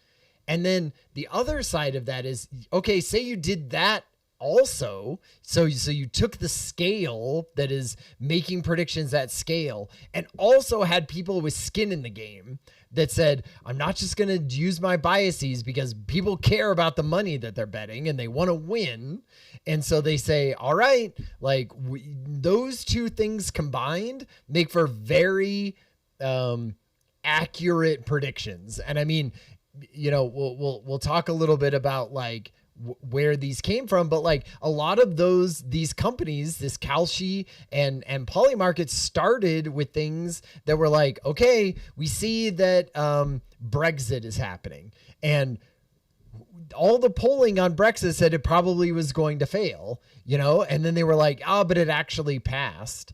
Like, how come I can't bet on whether, how come we can't see and get accurate polling on Brexit by people who have skin in the game? And so that's where Kalshi's origin story came from, is they were like, they started to build that up during Brexit, and they actually, were building it up during that time and then released it, after doing that, because they wanted to show that you're like, okay, we can do more accurate predictions because of that. But now it's, it's spiraled out into other things. It has. And I want to take a moment as we talk about history. Is like, okay, we're talking about Kalshi and Polymarket. Yeah. It came into existence, Kalshi 2018, Polymarket 2020. So co-founder, it was Tarek Mansour. I don't want to say that right, but I thought that was interesting, interning Goldman Sachs 2016. And he's like looking at these convoluted instruments for like hedging against Brexit, like you mentioned. And so then he co-founded it with one of his classmates, this Luana Lopes, and they founded Kalshi. So I also looked up what the hell does Kalshi mean. It's Arabic for everything. Everything. Betting on everything, basically. So they spent years, they really started looking, and they went the legal route. They were like, can we get this through the commodities futures, the trading commission, rather than trying to skirt it? Like, let's just head this direct on and try to get it that way. Now, Polymarket, there is a little different. So NYU dropout, Shane Copeland, they built it and went a completely opposite model. He called himself like he was in his bathroom office during COVID, as he calls it. He says that very specifically. And then he went on some of these writings. We didn't talk about it as earlier, but this Hanson's writings around kind of like the idea that these markets are an important thing that we can build on. And so he said crypto native, blockchain based, and then we're going to operate offshores. We're going to skip this US regulatory approval. And so you have these two somewhat competing kind of things and different, in the public face, they're kind of like, adversaries in a way. Yeah, I mean, it's definitely, those are the two big players in the market. And I mean, we could talk a little bit about like how they came about right now, which, you know, you talked about Kalshi being, you know, legal in the United States and everything, and you can bet on it there. And even though like it's very different than, you know, other gambling sites, say, even though it sort of looks like that on the face of it, it's sort of regulated in two very different ways. And that's because you have one that has like a house, you know, if you're using a gambling, you know, site, that lets you bet on sports and things like that, there's a house, you know, there's, if you go to a casino, there's the house is, you're betting against the house to win. You know, you're not necessarily betting against other players to win. The house is paying you out, or you're paying the house in between. These are not like that. You know, they're peer-to-peer betting. So you have to have somebody who's taken the under on Jesus Christ coming, you know, and you know, coming back before 2027 to be able to then bet the over and say like, no, I don't think he's going to be showing up there. And maybe those odds are really different, but like, it's sort of one of those things where that is showing what the percentage of people who think something is going to happen, because what they say is that there's no hand, you know, the reason that Kalshi makes money is they just take a tiny percentage of whatever those bets are, you know, so you bet and you win, they take 1% of it. Right. And that's how they made $30 billion last year, is that's how many bets are going through.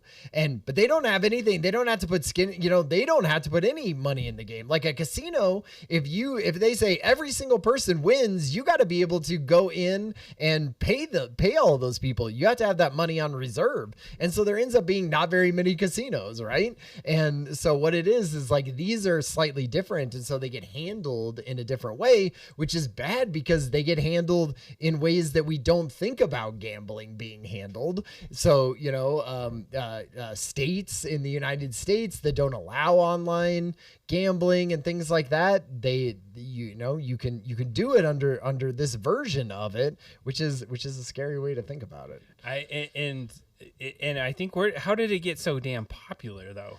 That's the other side of this. And you know, I think one of the moments that I had read about was the idea that it came out during the election cycle in 2024. Right. And it was not just the election itself, but it was even some predictors before, like, is Biden going to jump out of the race, or what's going to happen at this? And there was like $3 or some billion worth of kind of hedging just on the election alone. Just in the poly market kind of thing. It's nuts to think about. The 2024 election was huge for them because both Polymarket and Kalshi like predicted that Trump was going to win over Harris way before any of the other, you know, Fox News or, you know, the Times Siena or things like that like predict those things.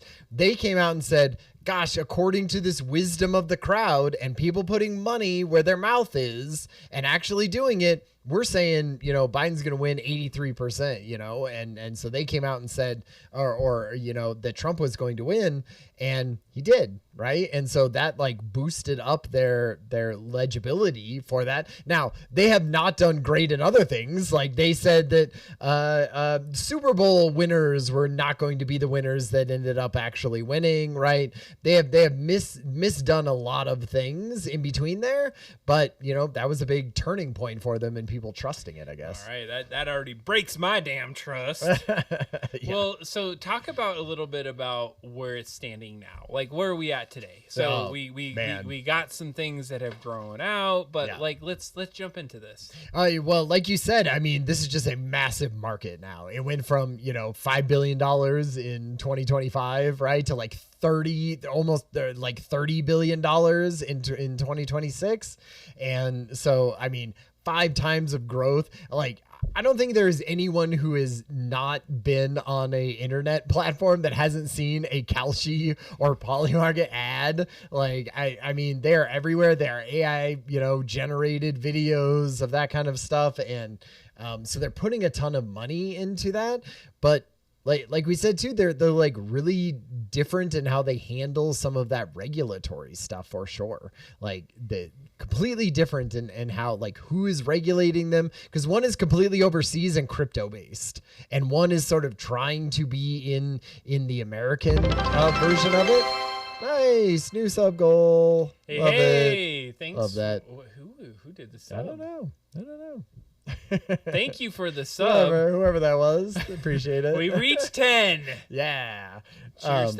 No, so continue. No. That, I mean, I wanted to address some things though that start to get into the current state. So we've heard the story of the ox, and we've got the ideas, these prediction markets, and up to this point, like, okay, it's sounding pretty cool. We're doing some things. You said a few things earlier, like, oh, we're predicting maybe natural disasters or assassinations, and you're like, that sounds a little but we're starting to also see that there have been some things that have been happening. Like, let's talk about the news broadcaster or the reporter that got assaulted.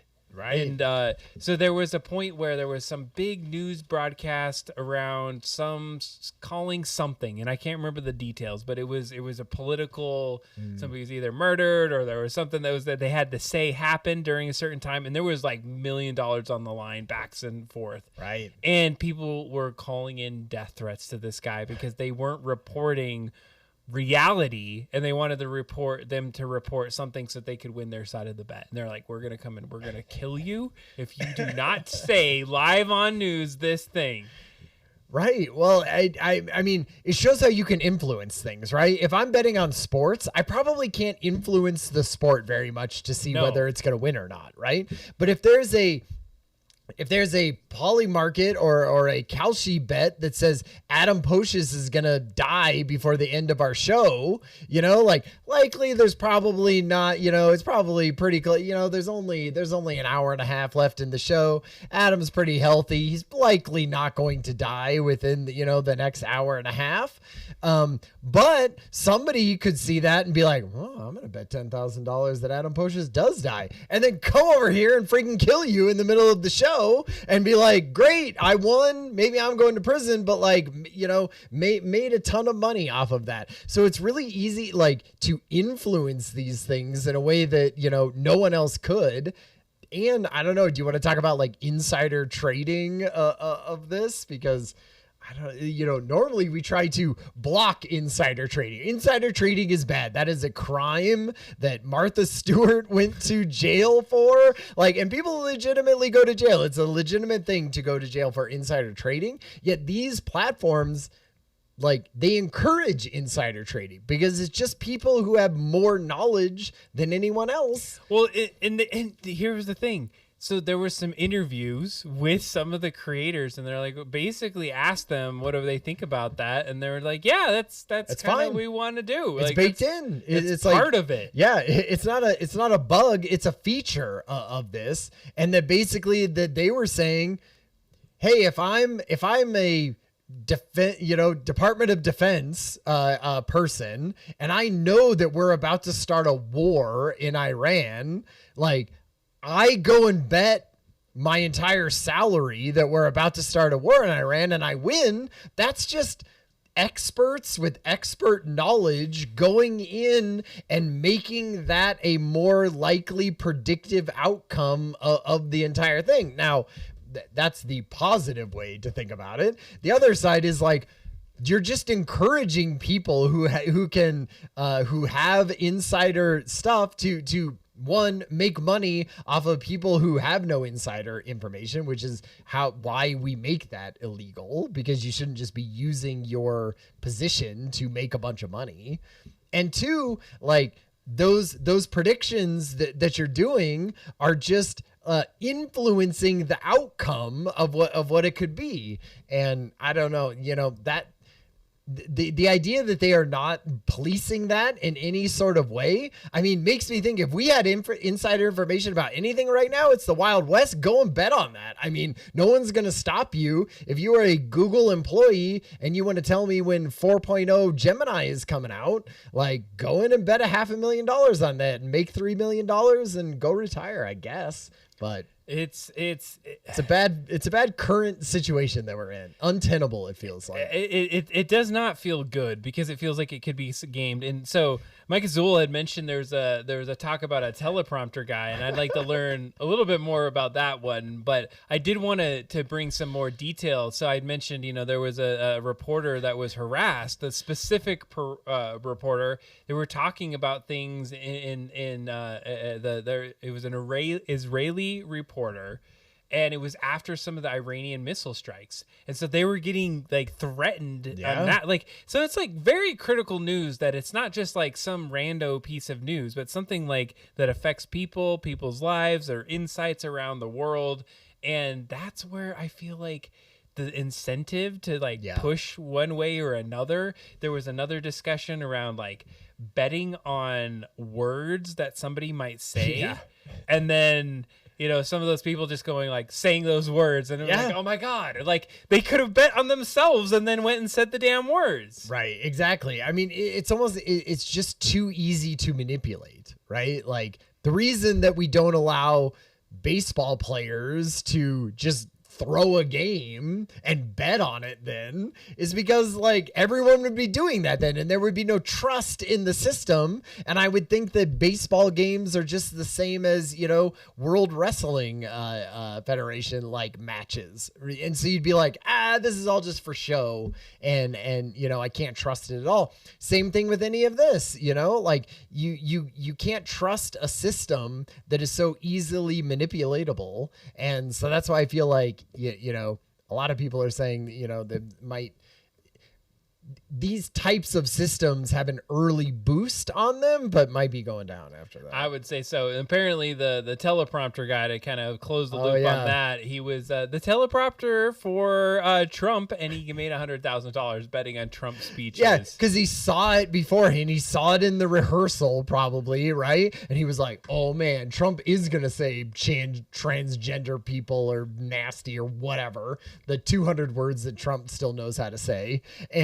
And he was like, great, I'm going to go on to Polymarket and bet that he said, illegal immigrants. Or probably whatever. Put it in the AI and said he knew what the exact, well, I mean, he put it on the freaking teleprompter because he's clearly going to say it right before. I'm about to push the button. Yep.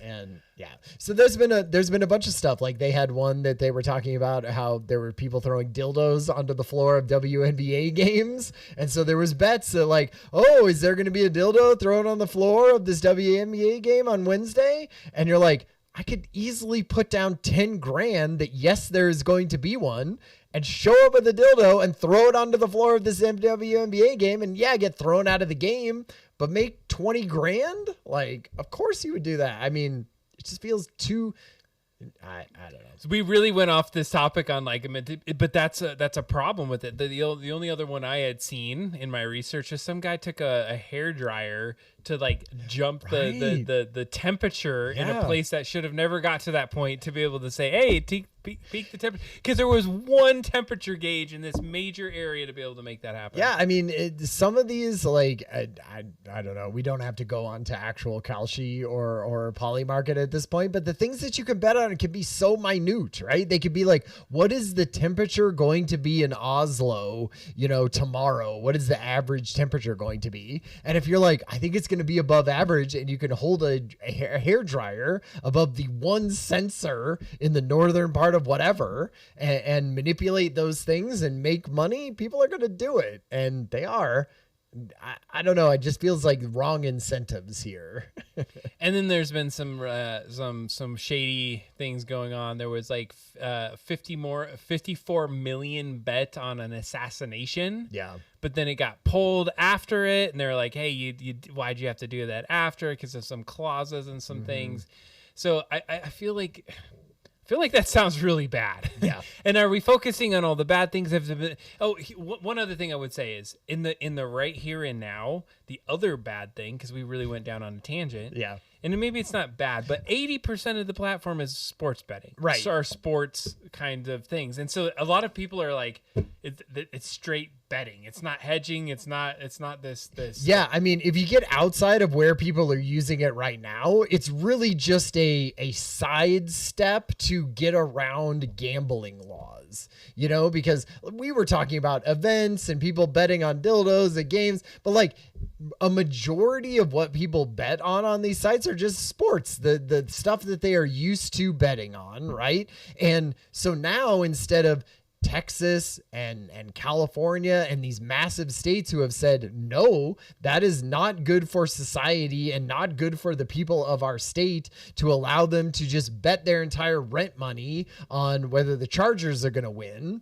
Like, they just completely get around that. And not only do they get around it because, you know, there's no house, it's like a different sort of way of betting, but they advertise the crap out of it as if it was gambling and betting on sports, right? Like all of those things. Oh, you know, the commercials that were, you know, like OKC is going to win, you know, like all of that kind of stuff that shows that you're just betting on that. I mean, that's what people are betting on and that's what they're doing. And there's not as much age restriction on that kind of stuff, not as much verification, not as much money to police it for that, like that side of the United States government that does that. And they're at a really sympathetic you know, administration right now, where the head of the person who is sort of in charge of that is just trying to block a bunch of things and open up states to it.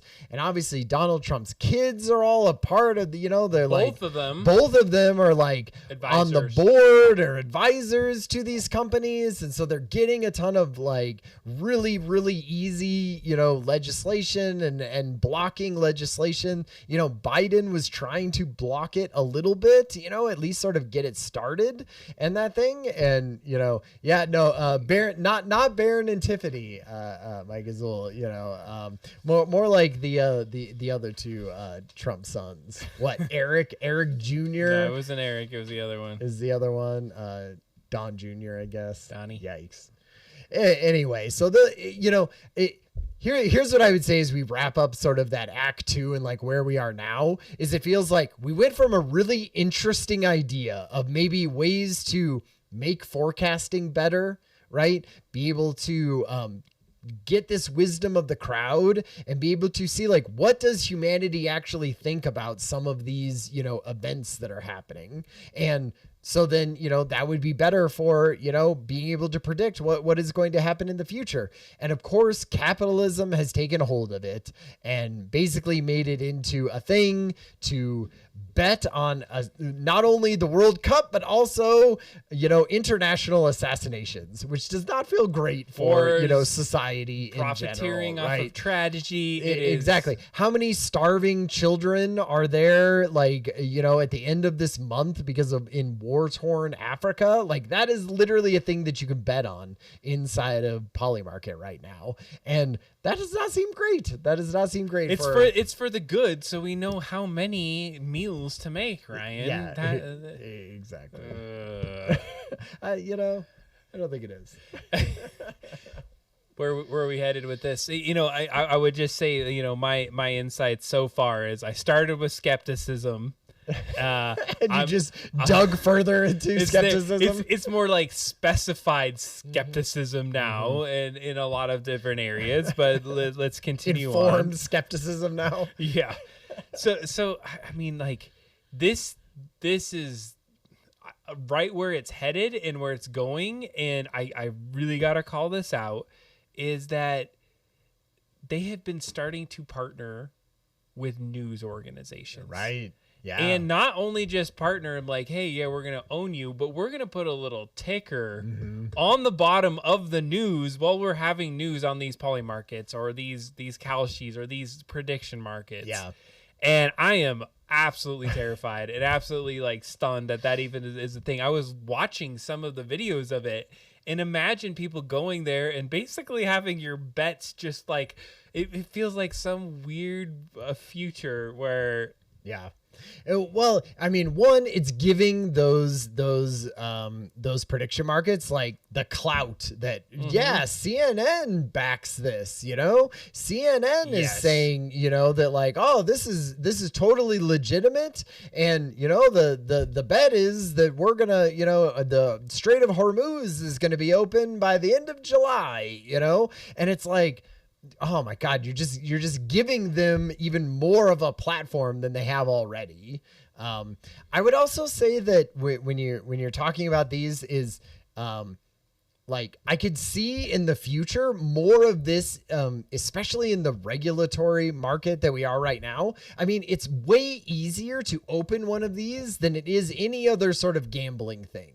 Right. And so normally, like I said, you know, you have to have money behind it, but now you're just sort of a platform that just sort of says, hey, people can gamble on this, you know, like True Social has a prediction market platform, you know, like literally anyone could sort of spin these up, and just, you know, any app on your phone, you could just be going in and betting on things. And how do I think on Reddit it's going to, you know, what do I think the top on the front page this week is going to be, you know?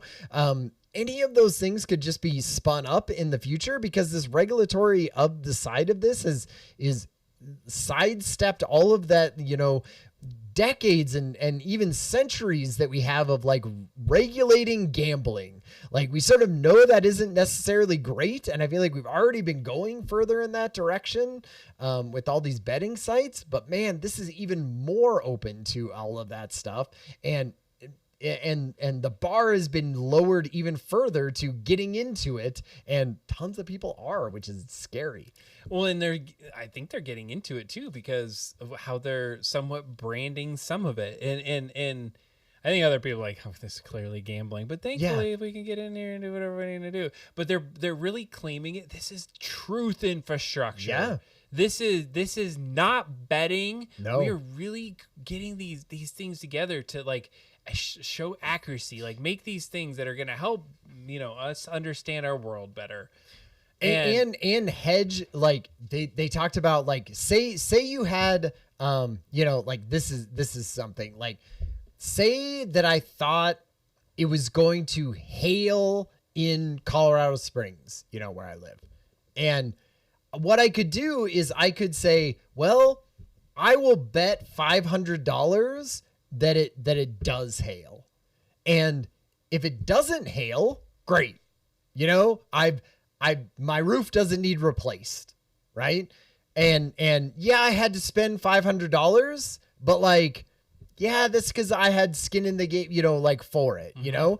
But if it does hail, then I won the bet. And now I have the money. Let's say I win $3,000, and now I can replace my roof.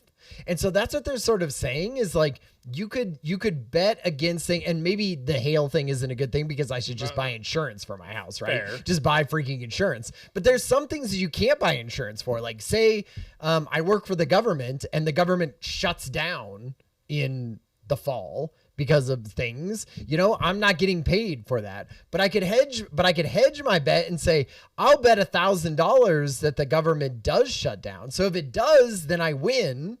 If it doesn't, great. I still keep my salary, you know, but like, you know, I could bet that, you know, that stuff comes, and I could sort of say it against it. Now that feels very late stage capitalism crazy that you would need to do that and not have the safety net behind you to actually, you know, live your life without having to do that. But that is one of the things that they talk about that is happening right now and could be in the future, that like you're taking events that have really important things to do in your life, and you're sort of hedging against that happening by putting a little money down on the opposite, on the bad thing happening. In case it does, you win some money to keep you afloat. You're like putting bets for yourself on your own healthcare. Yeah. And like $10,000 that I break my leg, and you're like snapping your leg. Oh my goodness! Now I gotta go fix it, and it's only $12,000. So I made some cash on that bet. Wow. The future of this does not seem No. fantastic. Well, I think it's just going to get super regulated. Like you can't, there's no way that this survives after, you know, I would say this administration or something like that. But there's also, you know, I mean, Polymarket is operating outside of the rule of law, apparently, right? It's international. It's all with crypto, and you just VPN into that thing, and you could just bet it. So I guess like this is here to stay. Maybe it's just making sure that we explain to people that it's not just you and me on there betting because I think, oh yeah, we're gonna open the Strait of Hormuz, right?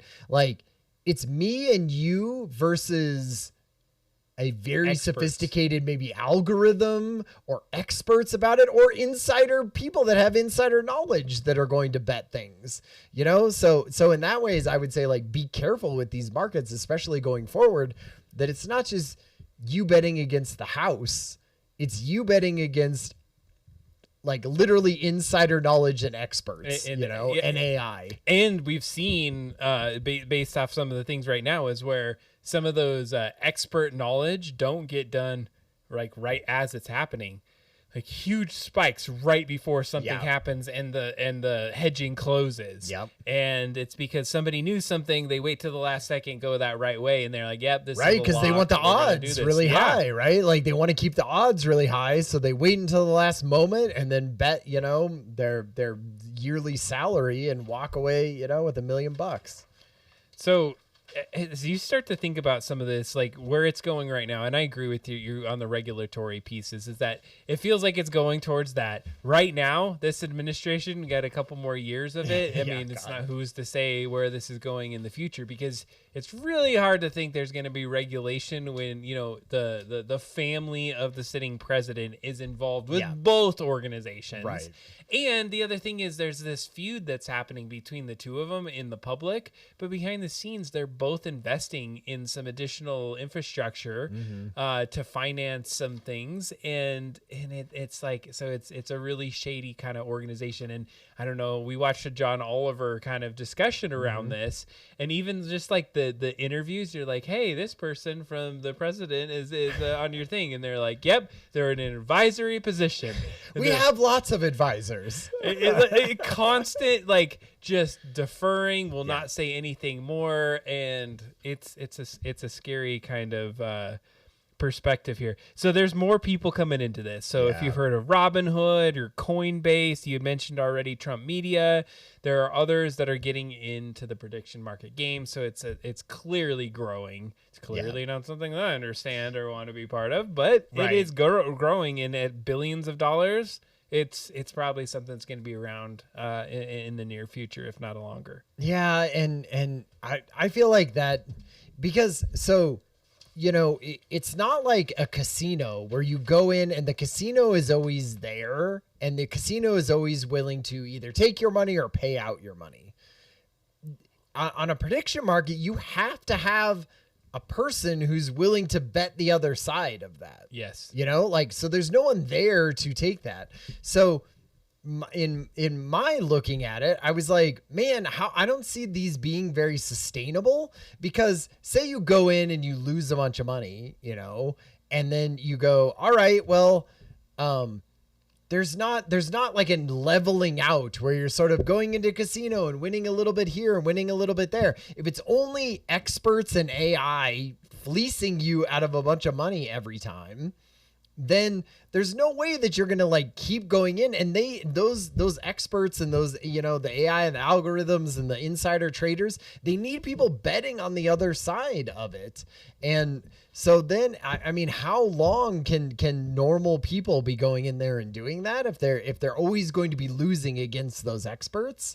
I don't know. I mean, in some ways, they talk about it as this is like a financial thing, you know, like it's a financial market that you could be, you know, keeping, you know, just like the stock market in the way that like you could be gaining money for your retirement and things like that by betting on certain things that you have and, you know, that you have, which you feel like is expert knowledge in, but you can't do that if you're always, you know, losing against the even higher experts out there. So, I mean, to me, I feel like one, you're going to get regulatory stuff as soon as we can get rid of this, administration that we have now. You're also just right now you're in the free for all. People don't really know what it is. They think it's interesting. They want to try to bet on things that are fun and different that isn't sports. And maybe that's, elections or things that you normally wouldn't be betting on. But man, I just can't see in the future this being sustainable unless you're really getting rubes in to lose their money all the time. And I feel like you can only do that at the beginning. It's a grift. It's a grift. I mean, that's what it literally feels like. And it's not the platform that is doing it. It's the people who have like really expert knowledge and insider knowledge on these things winning all of this money. Like they talked about the people that win, like 2/3 of all the winnings went to like 700 accounts on Kalshi. And that's because they know what's happening. They're crunching all the numbers. They're knowing what to bet on. And you as a normal person just on your phone saying, oh, do I think aliens are going to get, released like details about it? Exactly. Details of that this year.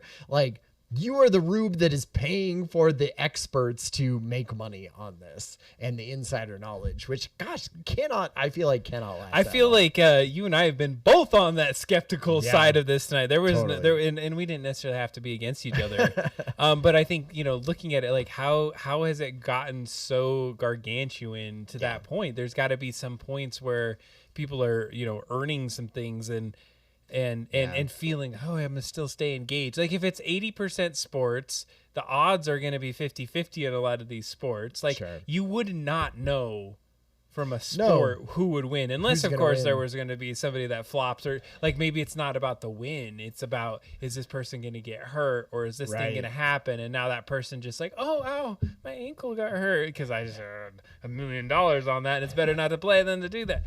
It's a problem. I'm still skeptical. Yeah. Like I'm still skeptical this thing's going to have any legs. And like I had said it earlier, I'm like precisely skeptical. And it's more specifically like at the way that it can be gamed. One thing for sure, the people that are in there, and you made some really, good points there. I think it's interesting. There's a piece of it. And what they're selling it as is that, it can kind of link up to reality. And the idea that like when we go about the aux or the wisdom of the crowd, like that was one thing for me that I was like, okay, there's something there. Is it big enough that we should just create that as the whole next new gambling, arm for put it on the news, put it on the ticker. This is the new way we do things in reality. Like, no, I don't think I could get there. So it's gameable. That's my biggest issue. And then like the idea that we're gaming it on things that are like tragedies and terrible things really gets to me. And I think that's the core problem with it. That's for me, that's as a part. So integrating the news is a hard no for me. Yeah. Being accurate-ish, it's not enough. No. It's like, and what does that tell you on that space? So, I'm not really planning on using it or going at scale. I guess I can understand a lot more of it, even since we talked about it multiple times. I gave the deep dive on it, but I can understand where somebody may, really love this kind of a thing. If it's in the sports arena, they're betting back and forth, to your point, like scrolling on a phone, thinking something and maybe earning a little bit more feels risky, feels like we're cheerleading something that's maybe not what the real thing that they're saying it is. It isn't just a truth infrastructure. It's something a lot more that's just trying to make money. So yeah, my final thought on this is like, you have to, if you are going to use one of these, just know sort of what the risks are of not having a house, right, that is regulated in a certain way that gambling is regulated now. And so thinking about it as some kind of like financial hedging on your life is a very optimistic way of thinking about it, as opposed to just straight up gambling. And then the other thing that I would say is, when you're looking at something like this, just like crypto, I feel like the original idea is still very cool and interesting. That like research idea, crypto is sort of that, the blockchain and using that as a way to, anonymously basically use money in sort of a different way of financial institutions using that and tracking where the money goes. Like I love that idea, but then it hit capitalism and we just used it as some kind of like, financial or like speculation basically on that. And that's exactly where I feel like this goes. It has a really interesting sort of use case at the heart of it, but man, as soon as it hits like, people's dopamine receptors and being able to like, there's a funness in saying, look at a bunch of things that you normally couldn't bet on and put some money down on it in case, I don't think anyone who's going onto Kalshi is thinking about they're going to hedge their financial future onto it. I think they're thinking about it as gambling, but man, it is like such a different beast than normal gambling because it's not regulated in the same way. So be careful. Be careful is the message on this one, Ryan. Yes, be careful out there. I appreciate the topic tonight. Really like in depth in terms of the research that I was able to learn about them. I mean, they're fairly new. I mean, it's like, new in scope, like 7 years-ish, 7-8 years for Kalshi, because but even then, like a majority of that was not even, it was not popular. It did not have the sort of backing that it's had in the last 2 years. Yeah, 2 or 3 years. It's just it's really blown up, and so thanks for bringing this topic. Yeah, really good insights tonight. Thanks for having it with me. I appreciate everyone in the chat chiming in as we talked about it. Always love that. Thank you. If you have a suggestion, for a upcoming topic, we would love to hear that, either on the Discord or in the community page on Double Dropdown. Please do, because we are accepting all topic types. So that might be news, hot take, questions you may want us to ask.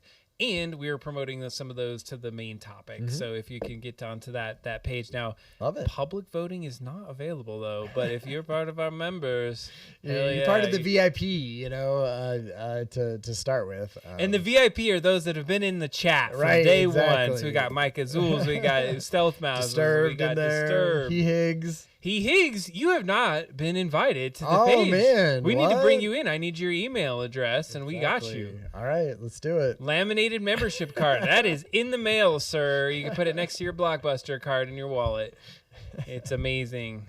All right, Ryan had mentioned he wanted to play some games tonight. If we can, if there's at all a possibility of playing games. I am going to try to play games. We are still tweaking the studio. It took a minute to get to this point, and I'm still having little like cropped up issues on occasion. But I'm gonna go in this other room, and are you gonna tell a story, right? Sure. Is that where you're at? Yeah, totally. I could tell a story. Let's see. What's a story I could talk about? Man, so I'm people who have known I am a huge Avatar: The Last Airbender fan. The Nickelodeon series to be specific, because there has been lots of cross things for it. Right now, like if you look, there was a Korra series that came after that. There was the terrible M. Night Shyamalan movie that was Avatar. And then there's a Netflix live action series that I'm hate watching right now that I'm going through. And then there's a new movie coming out. And so the movie has all this drama around it. It was supposed to be a come out in theaters. It was from like the original creators of the original Avatar: The Last Airbender series on Nickelodeon. They started to work on the live action Netflix series and bailed out because they were like, this is not living up to our standards. We're going to go in and we're going to make this new animated movie for Avatar: The Last Airbender. It's them slightly older. They're sort of the mid-20s in this. And it was supposed to come out in theaters and be amazing. And then it got leaked online. And so, everybody saw the whole plot of it and everything, which is unfortunate. I kept myself spoiler free because I wanted to actually see it. And then they were like, actually, it's not coming out in theaters. We're just going to release it sort of stealthily on Paramount Plus, which sucks because I've seen trailers for it and it looks amazing. I would love to see it in the theater. And then I read an article literally today that was like, they're releasing it at a limited release in theaters. And I was like, great. What do I have to do? Drive up to Denver? Maybe that I could see that. I want to see it on the big screen. I want to support these two guys that I loved their work previously. And I saw that it is playing in Los Angeles and it is playing in New York City. And I was about as far away from either of those two places as Denver, Colorado could get. And so I was like, well, I guess I am buying Paramount Plus for a month and watching the new Avatar literally next week instead of going to the theater, which I had hoped to do. Well, that sucks. And that reminds me of when we had you have to buy something like I watched Halo on Paramount Plus and then jumped out. So come on over in the other room, Ryan. I think we got some things going. Welcome back into the studio. If you're with us tonight, we're going to actually try to play a Jackbox game. Paramount Plus is 99 cents for 2 months. Mike Azul, I finally got to watch the full Tetris movie. I think I talked about this last time. I had seen what I thought was the Tetris movie before, but I did not. And oh wait, you can't see anything on the screen. I forgot. I got to show you something. You're just seeing a big old nothing. So anyways, it was on Apple TV, but they sold it to me, and it was a really good movie. So good times on that one. All right, so Ryan is going to jump in, and we're going to play some Jackbox tonight. So why don't you get your phones out, and we will get ready for Jackbox. I think we're going to play TKO. It's been a minute since we played TKO, and I really want to play it. So we're going to do that tonight. Let us get the games on. This is Jackbox 10, so let's see what we can do here. Oh, Ryan has 5% on his phone, and so on the fly, Adam's got to go find a thing. Widow's Bay on Apple TV? Haven't heard of that. Yes, Widow's Bay.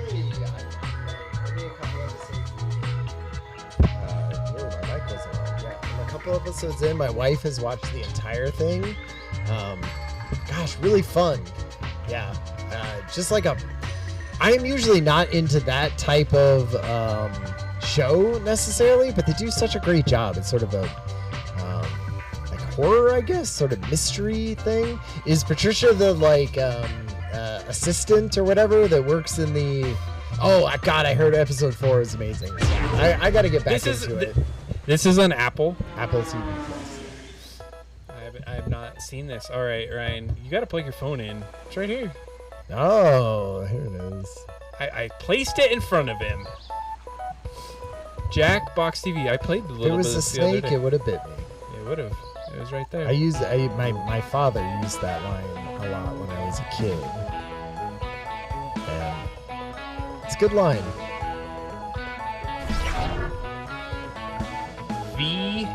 VMHM. Oh, Becky is. Oh God, Becky, you're the VIP, I think. Yes, you are.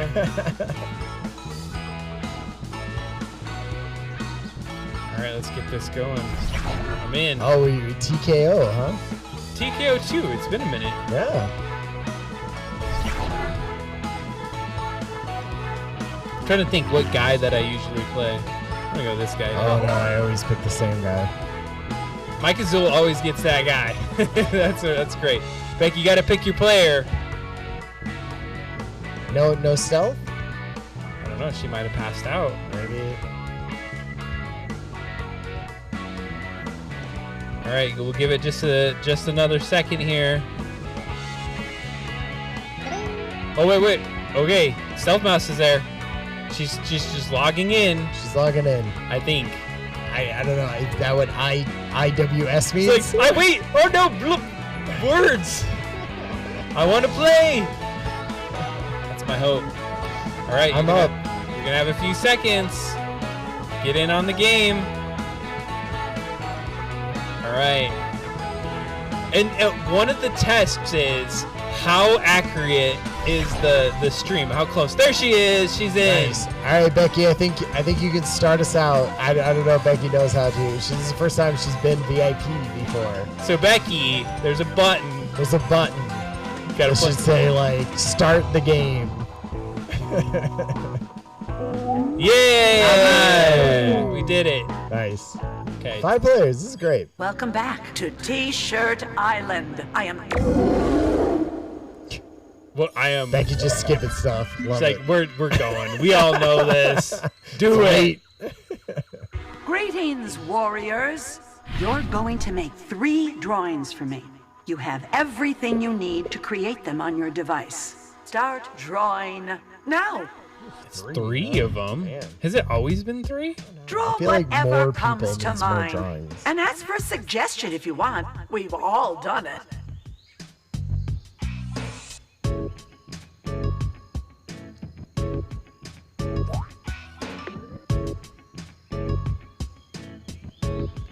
There's so many colors. You'll be doing 3 erasers. of these, so save some ideas for later.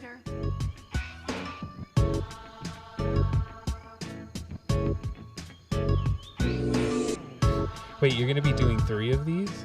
I mean, yeah, right now.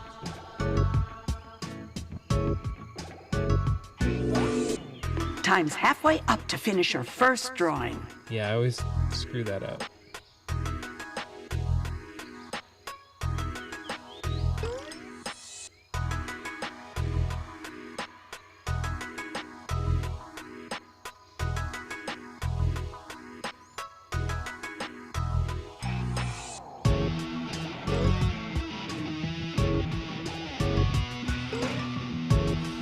Are you on your first drawing still? Right Yeah. now? Should probably. Well, 14 seconds. For your 10 first. seconds left. It doesn't, like, you can use the whole time on your first drawing, essentially, right? Or all of the drawings. Oh, If No. you haven't started your second drawing, it just go it just for it. dumped me over to my second. Oh, drawing. it does! Yeah. It forces you forces to your you second to go one. to your second drawing. Did not realize.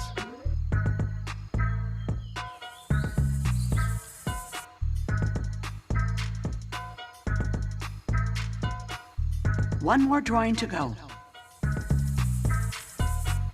Thought they give you a little bit of time.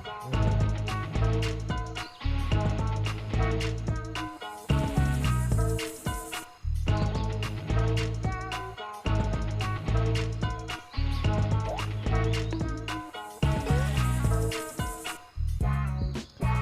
50 seconds. You got some time. Your time is halfway up.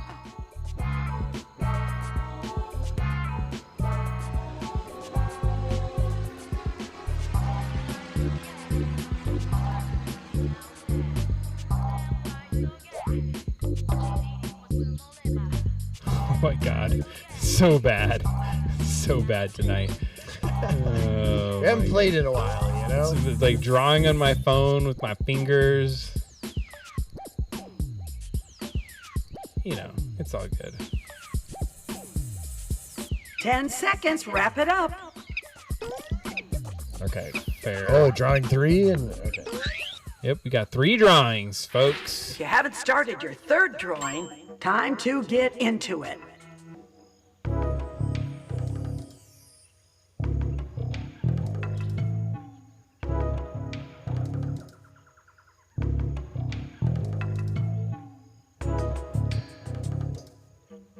This is your last drawing. Don't you phone it in. Oh, I thought she was gonna say something else. Yeah. Don't you F it in. Ah, phone it in.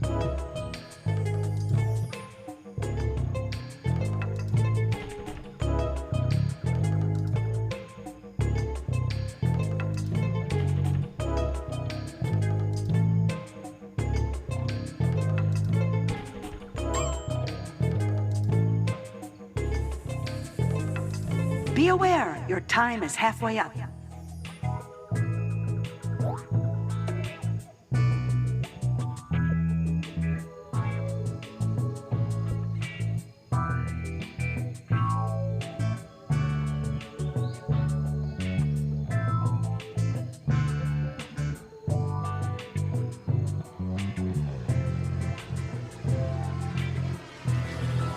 People's content suggestions on these are gonna have to save mine.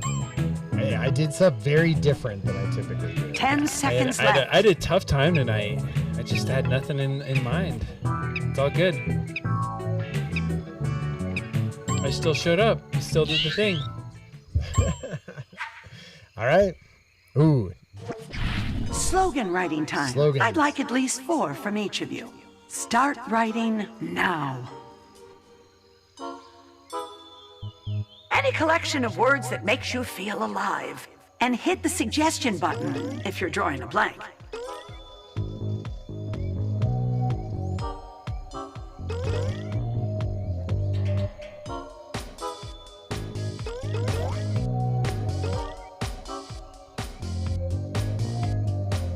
Seriously, don't worry about making sense with these. You're halfway through your time.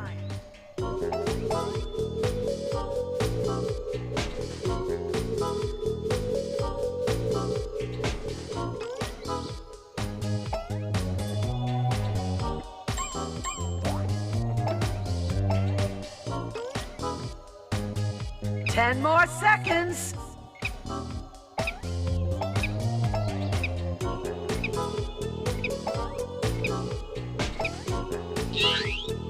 Oof.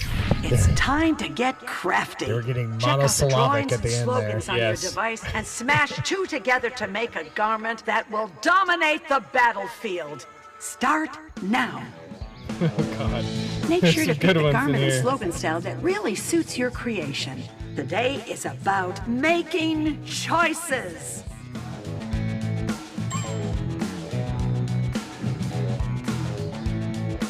Oh, man, there's some good ones.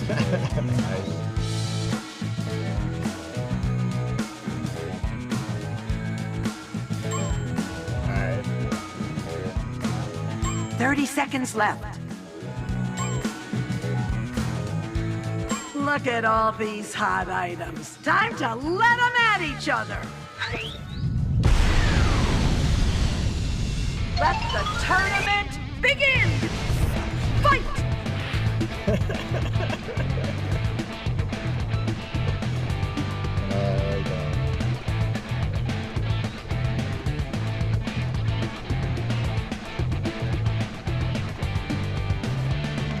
Yeah, like, oh, this is the one you can't like hit it a bunch and get an extra points. This is the second one. There's only 2 of them, right? Maybe that's a different Jackbox game. There was another one we had played recently that I need to go buy that I don't have. It was really fun. Oh, a split decision. Oh man, A nice. tie? Not today. It's the tank top. Ah, go bacon spam. It's because it's hot. Get it, tank top. Oh. Oh, I love this drawing. It's so good. Oh, nice. Predict. Good job, Becky. Hell yeah. Classic T for the win.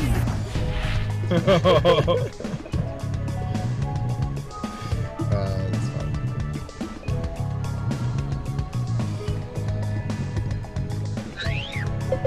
Nah, yuck. Yuck beat it out in the end. Yeah, I'll take it. It's a fun duck. Oh, that's a good one. I feel like this is a Meow Wolf shirt on the left here.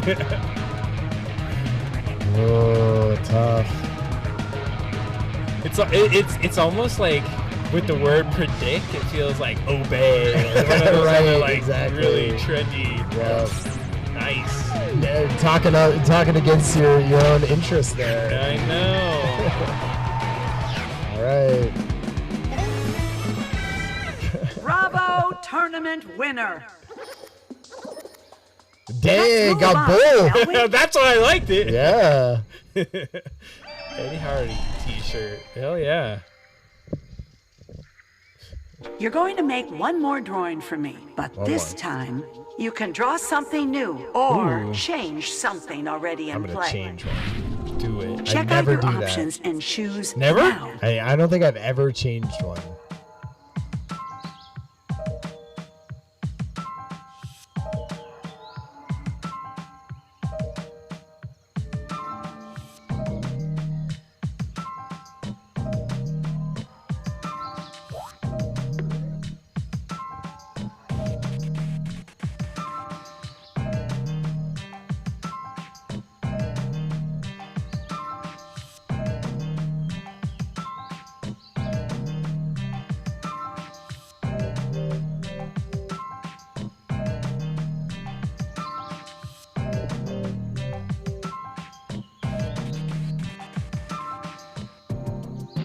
Oh my God, we have 105 seconds. Man. You have lots of times, folks. Yeah. This better be a masterpiece.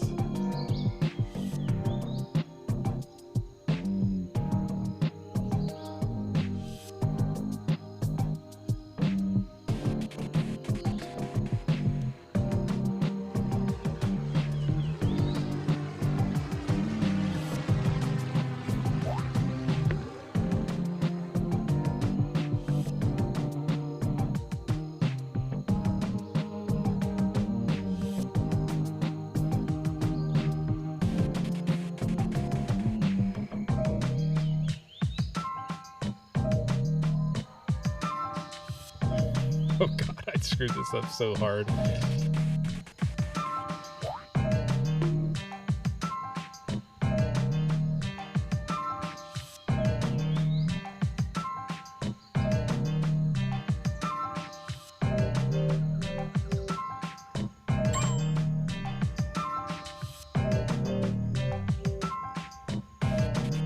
"30 seconds.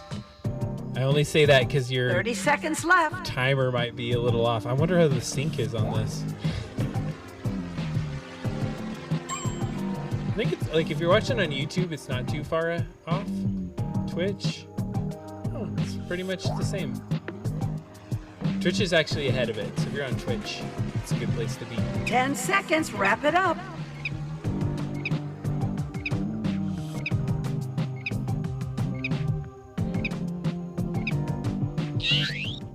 All right.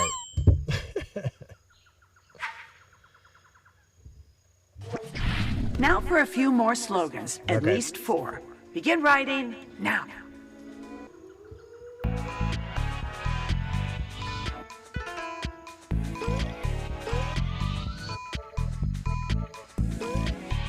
Don't forget about the suggestion button, sweethearts.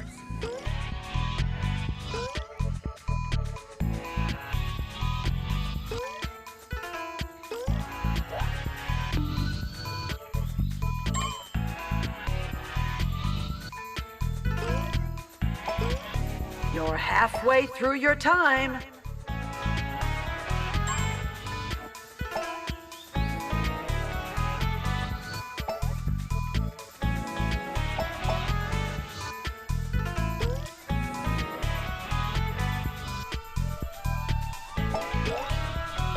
Ten seconds left.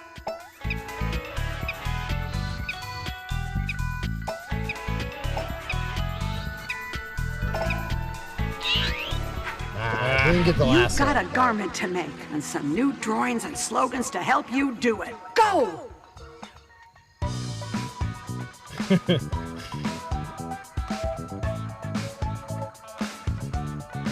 Don't forget to choose the perfect garment and slogan style.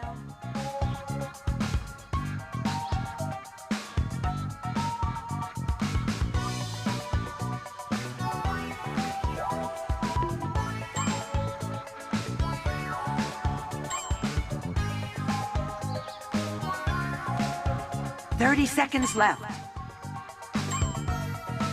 Oh man, there's like 2 slogans that are really Two good. ones. Look at your audiences. Yeah, it's hard. 10 more seconds. Yes, these babies wanna fight. I also did not think that's what she was going to say. Begin the tournament. It's got to be what they did it for. Vote for your Oh, favorite. yeah. Oh God. Oh Jesus. Everyone updated some. That's I like updates. That's yeah, great. yeah. Oh God.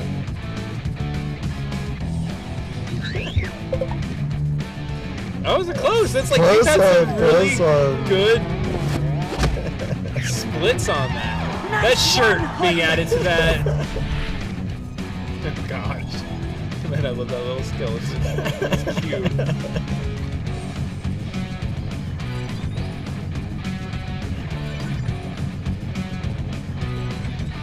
Drink a beer or something and then pouring down into them. It's great. Yeah. Nice.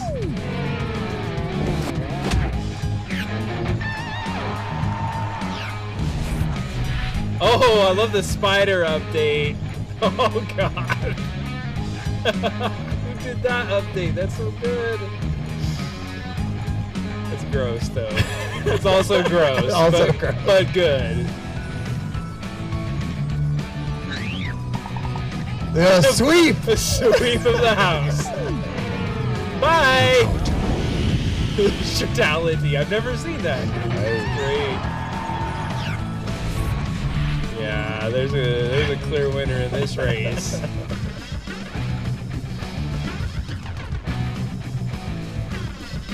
I don't know, man. You did a great job.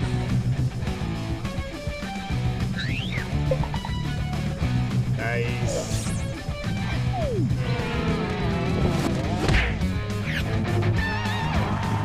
That's like the perfect shirt. It's so good. A worthy victor. Yes. Ready for more? Good, because it's happening. I knew the eating spiders would be a crowd pleaser. That was like the good. I saw that one. I was like, I want to change it, but I didn't know Final what to do. round, our 2-round winners go head to head. Biblically This time, accurate. vote for your favorite and keep on voting until the power bar of your favorite choice is full. 3, 2, 1, go! Yeah.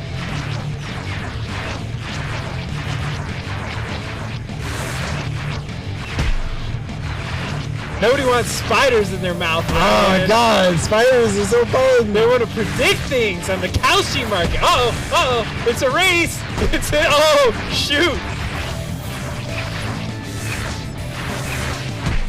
Oh, who's gonna win? It's so like a tie. Oh my god. Yes, you come got from it. behind. Wait, what? Oh, it's dead. Good job. That was the closest round I've ever seen. Like it was actual legit came down to the That was final like bit. Kalshi, dude. It was a Know of this prediction. garment, but not for a week. The island The newsletter odds- comes odds out were on my Mondays. favor. To the Right. laundry room, everyone. You knew. Follow me. I already knew. Nice. 9-1 by a hair. By a hair. Yeah, 50 cents. Yes. You're like full sweep of the house. What? Most slogans use Man, everything. sweet. I swept it. Okay, Adam always writes the most. That's 100%. Always. I feel like it goes up every time. 19 is, and most ignored. You got Wait, it. how is that possible? How did I get the most and the most ignored? That is true. I don't know. That was cheap. All right, what other? All right, we have I gotta time. buy the shirt. Are you gonna get it? Yeah, it gives you the sweep shirt. That's a good shirt.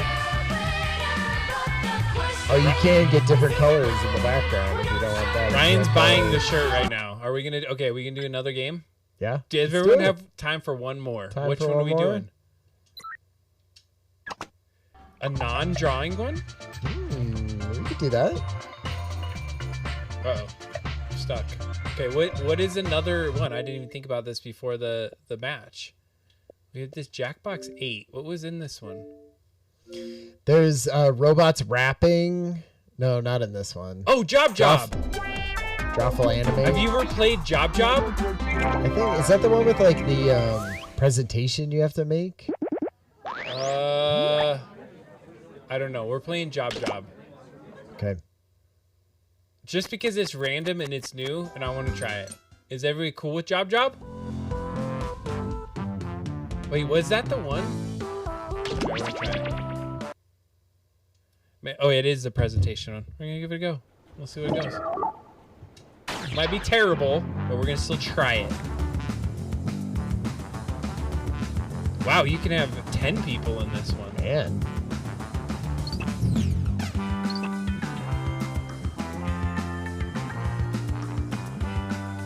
So there was one similar to this. Oops. That we played at work where you had to do like it was job interview. All right, we got Becky trying to meet Stealth Mouse. We got everyone. I think we're all here. Ruin.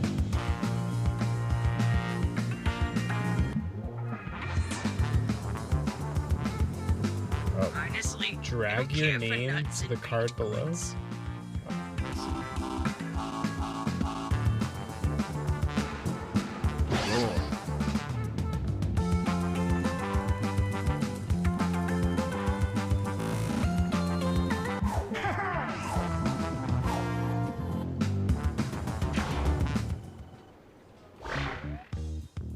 Welcome, potential hires. We're thrilled you applied for this exciting employment opportunity. If you haven't guessed, I'm the boss around here, but I like to think of myself more as a buddy. A boss buddy. Water? Someone will get that. I can tell you're all great candidates. Unfortunately, there's a whole bunch of you and only one job. It's incredibly stressful. For me! That's why I developed a revolutionary new hiring process. I'm going to interview you all at once and force you to judge each other. Whew, I feel more relaxed already. Deborah, clear my calendar. It's time to get to know our candidates. Have we played this one on stream before? I don't think so. This is good. My first rule of management, I only hire my dearest, closest friends. So let's get to know each other. I'm gonna send some icebreaker questions to your device. Answer them any way you want. There are no rules, except this one rule. You gotta use at least 5 words, okay? You gotta get descriptive, so I know I can rely on you for juicy office gossip. It's my first rule of management. Okay. Okay.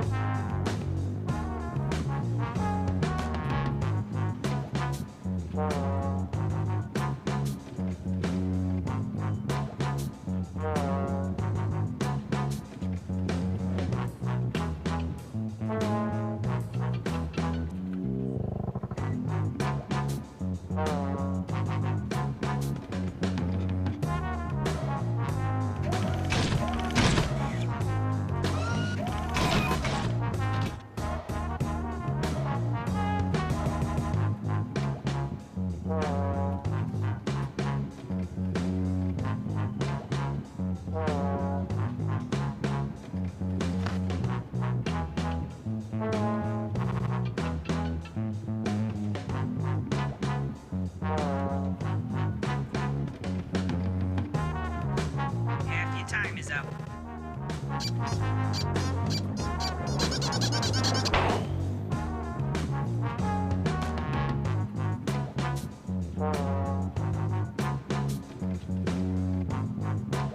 Oh shit, you have multiples.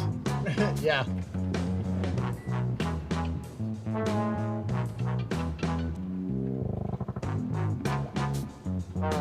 I can't go back, right? I don't think so. Nah.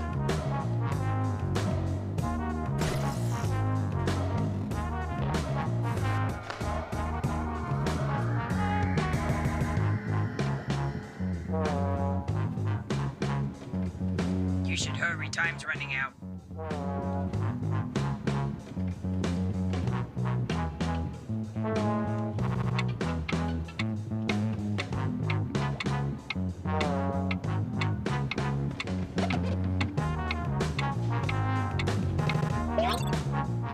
Shit.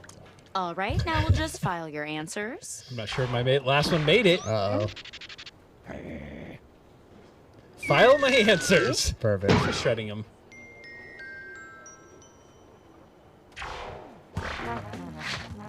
Now that I this is put fun. you all at ease, I'm sending my first round of hard-hitting interview questions to your device. But instead of typing your responses, you'll be using words from your fellow interviewees to answer the questions. Are you loving this as much as I am? Tap All right, any okay. word you see to add it to your response. If you make a mistake, tap the word again to remove it. You can also drag words around to rearrange them.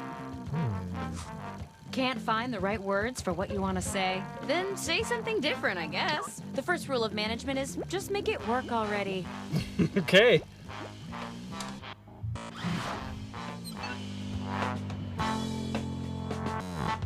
Oh, there we go.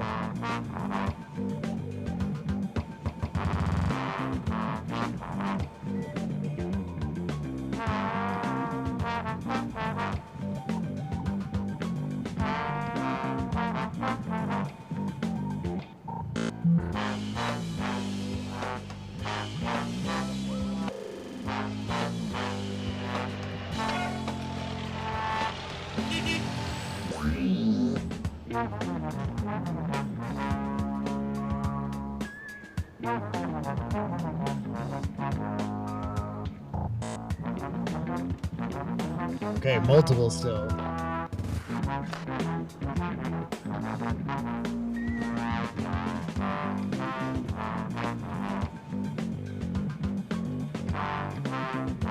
I'm here to inform you that you've used half your time.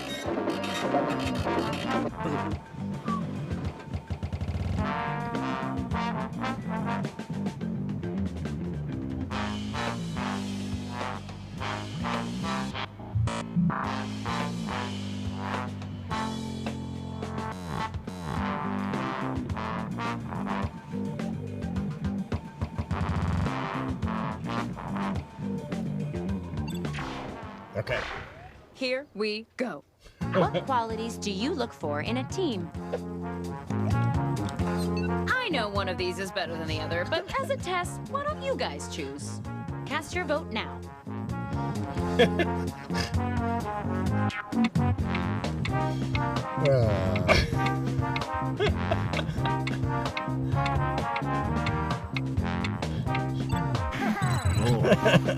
This is a crazy series of things. Synergy. Nice. How will you be spending your contractually obligated 15-minute break?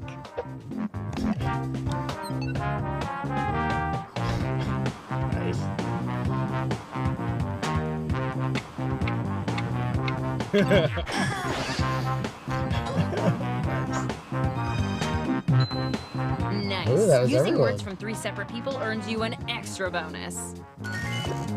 Cool. This is If you're fun. hired, what can we expect from you in your first 30 days? Oh god.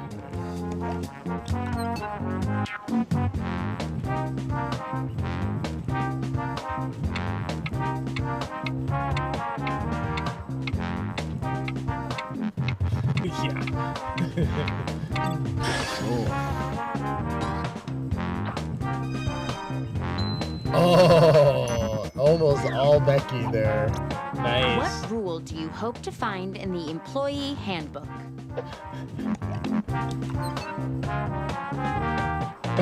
What?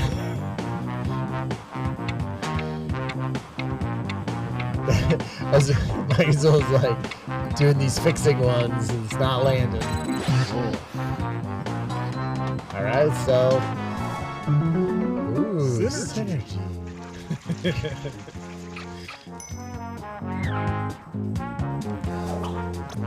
Describe how you will help take our business to the next level.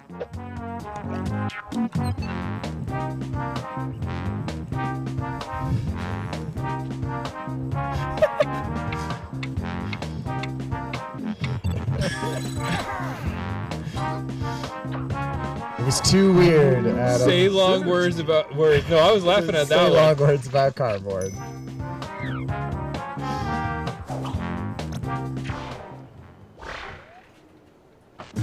Great work. That's what I'll be saying every day I like to the the one of you who gets the job. Let's see who the old front runner school. is. Yeah, Words. it's great. Oh, Yeah, killing it. Becky. Geez, all these numbers are stressful, right? Let's cool off with some icebreakers. Okay, Alright. just like before. Say anything you want, but be descriptive. The more you write, the less time I have to spend alone with my thoughts.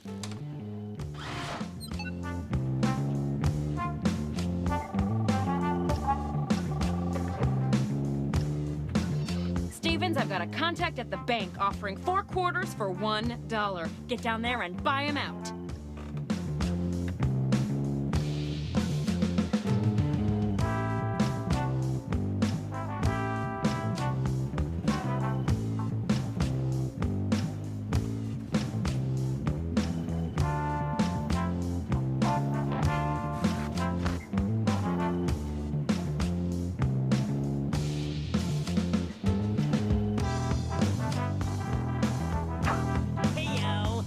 You should be half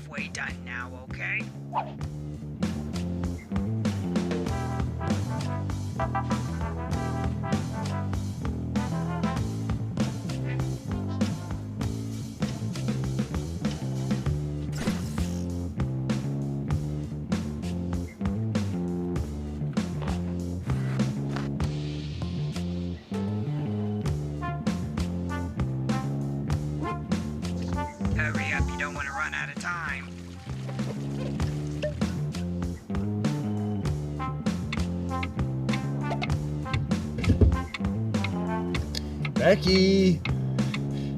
3 seconds. See the thing succeed, keep fishing. It's like a We don't popsicle recycle all this melted. paper. Just the words.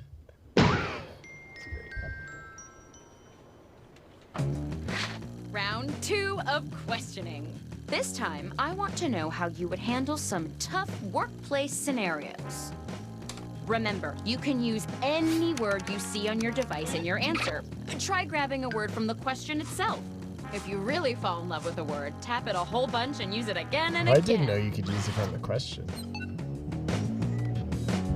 Oh shoot! I didn't even see that either.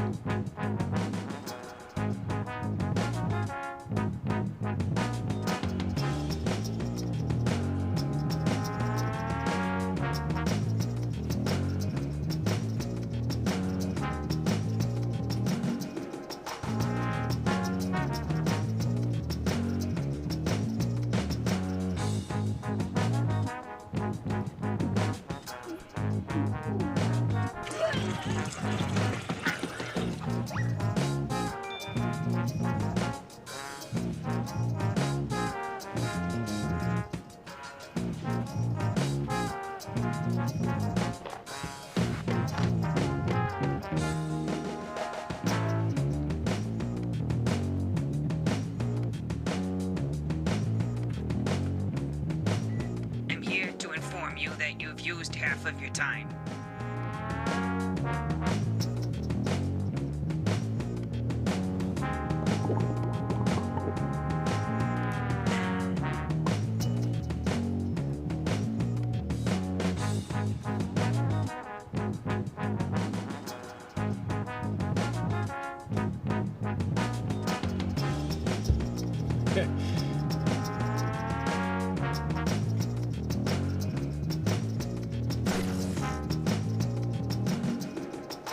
Like Azul and Trienemy. Alright, alright. No, you have 25 seconds. Take your time. Just letting you know. Hurry up, you don't want to run out of time.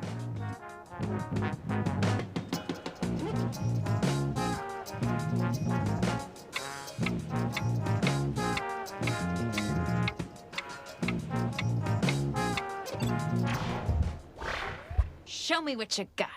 There we go. A keg delivery that was intended for a bar with the same name has arrived at the company. How do you respond? Okay.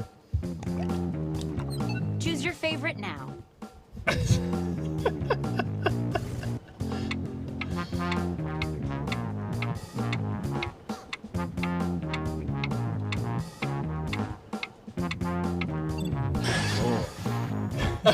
round, everyone earns I got at more him. points. At least.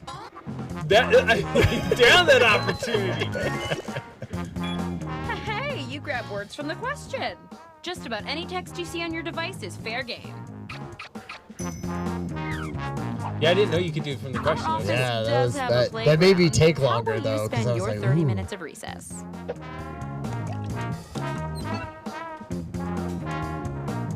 Oh God. Good job. It was good. Oh. Should a pack of stray dogs find their way into the office, how would you establish dominance?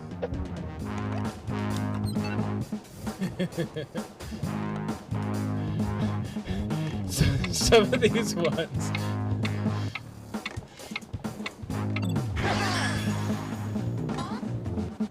Nice. Die, zombies. Flora won't stop showing you pictures of her grandkids. What do you say to her?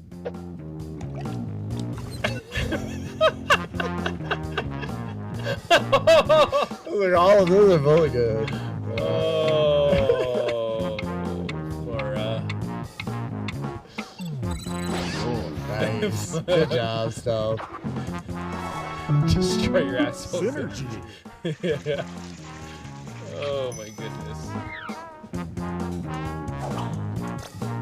You have not been invited to Trisha's wedding. Does this mean something?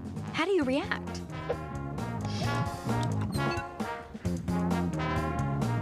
What?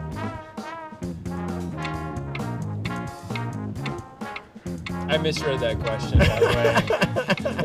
I thought I was invited to Trisha's wedding, which would have been more timely. Sure.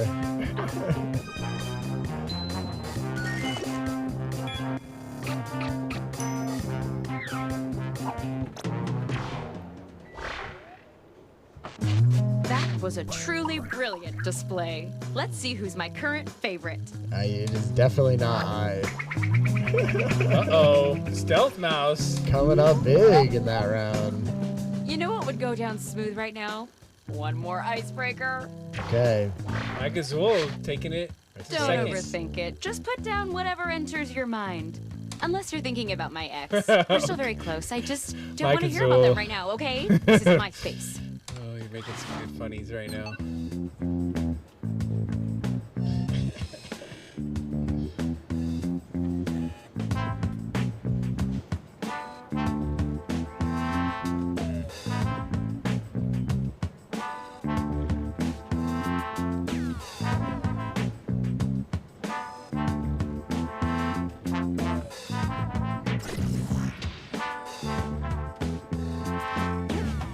Hey, you. You're halfway through the timer. There's only one, so you get this whole time. Oh, there's only one, yeah.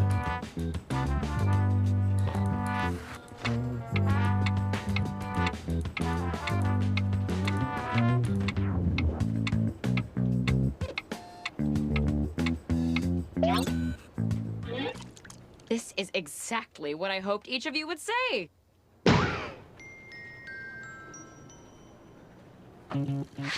Okay, it's the final round, and it appears we're missing something. Your resumes. Probably my fault. I used them to clean up a mess I made. But you know what? I don't need resumes. Just finish the personal statement that's already started on your device. It's your last chance for a home run, so slam dunk it through the goalpost, champ.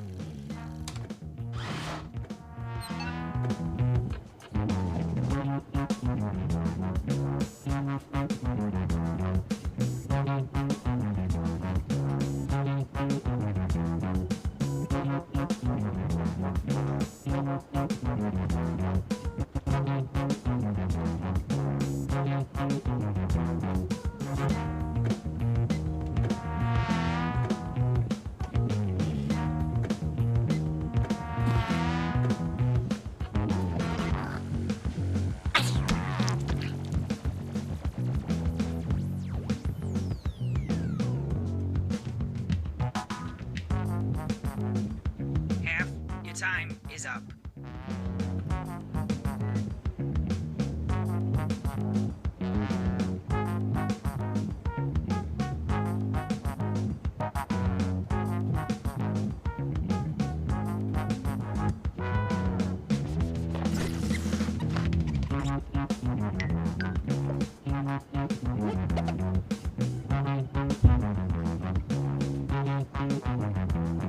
Time's almost up. You got 15 seconds. Don't let her rush you. Okay. Let's see what we've got here.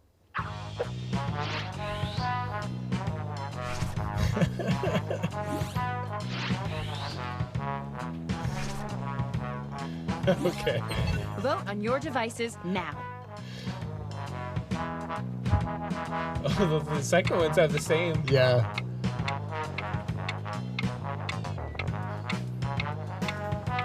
Oh, Oh, close Since one. it's the last round, how about an even bigger score bonus? I'll take it. Take it. Oh, you get. I didn't realize you get highlight bonus. Yeah. Got an odd number, so the three of you with the highest scores are going head to head to head.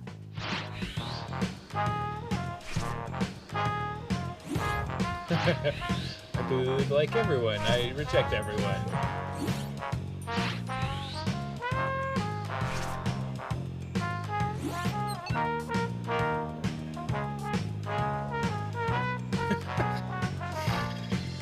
Oh, jeez.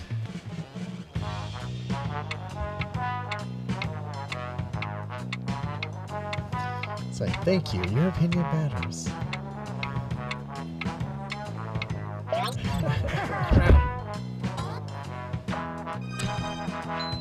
I was the kingmaker there. Nobody voted. I had hit it and it didn't go. Shoot. I just gave somebody 25K. And that's it. You all did great, but one of you did greater-est. Most people just lost points there. Wait, no, did they? Or maybe not. The Maybe job just Stealth goes Mouse to- gained 1 million Congratulations! points. You're our new Nice. president of dividends and new beginnings. Good job, Stealth. She was Welcome to the 69,000. team. Hey, you know, good fun Oh, number and too. Allard, you're fired. Stealth Mouse got the job. There we go. Good job. That was fun. That was a fun one. I Yeah, haven't played totally. that one. You know, I feel like we should play more just random ones. Was that, wait? Oh, 69, 420. Very close. How'd you do that? Hey, it was a fun night. The video Yeah. games seemed to work. They worked. Good. People can hear them. Question go to this. It wasn't out of Yeah. sync. It was Totally. good times. It's good. It's all about buttholes. It absolutely is. It's a good Hey, way to end it. Thanks for hanging out with us tonight. Jump on the Double Drop Down website. Give us some insights. You should all have passwords on that. It'd be super helpful. Yeah. Would love to talk about the things that you all want to talk about. Mike Azul, if you didn't watch like last week's, we did take your topic, by the way. It that's was right. on consciousness and personhood. Personhood. It was a good show. So thank you all. Have a good evening. We'll see Yeah. you next time. By the way, next time it's a month.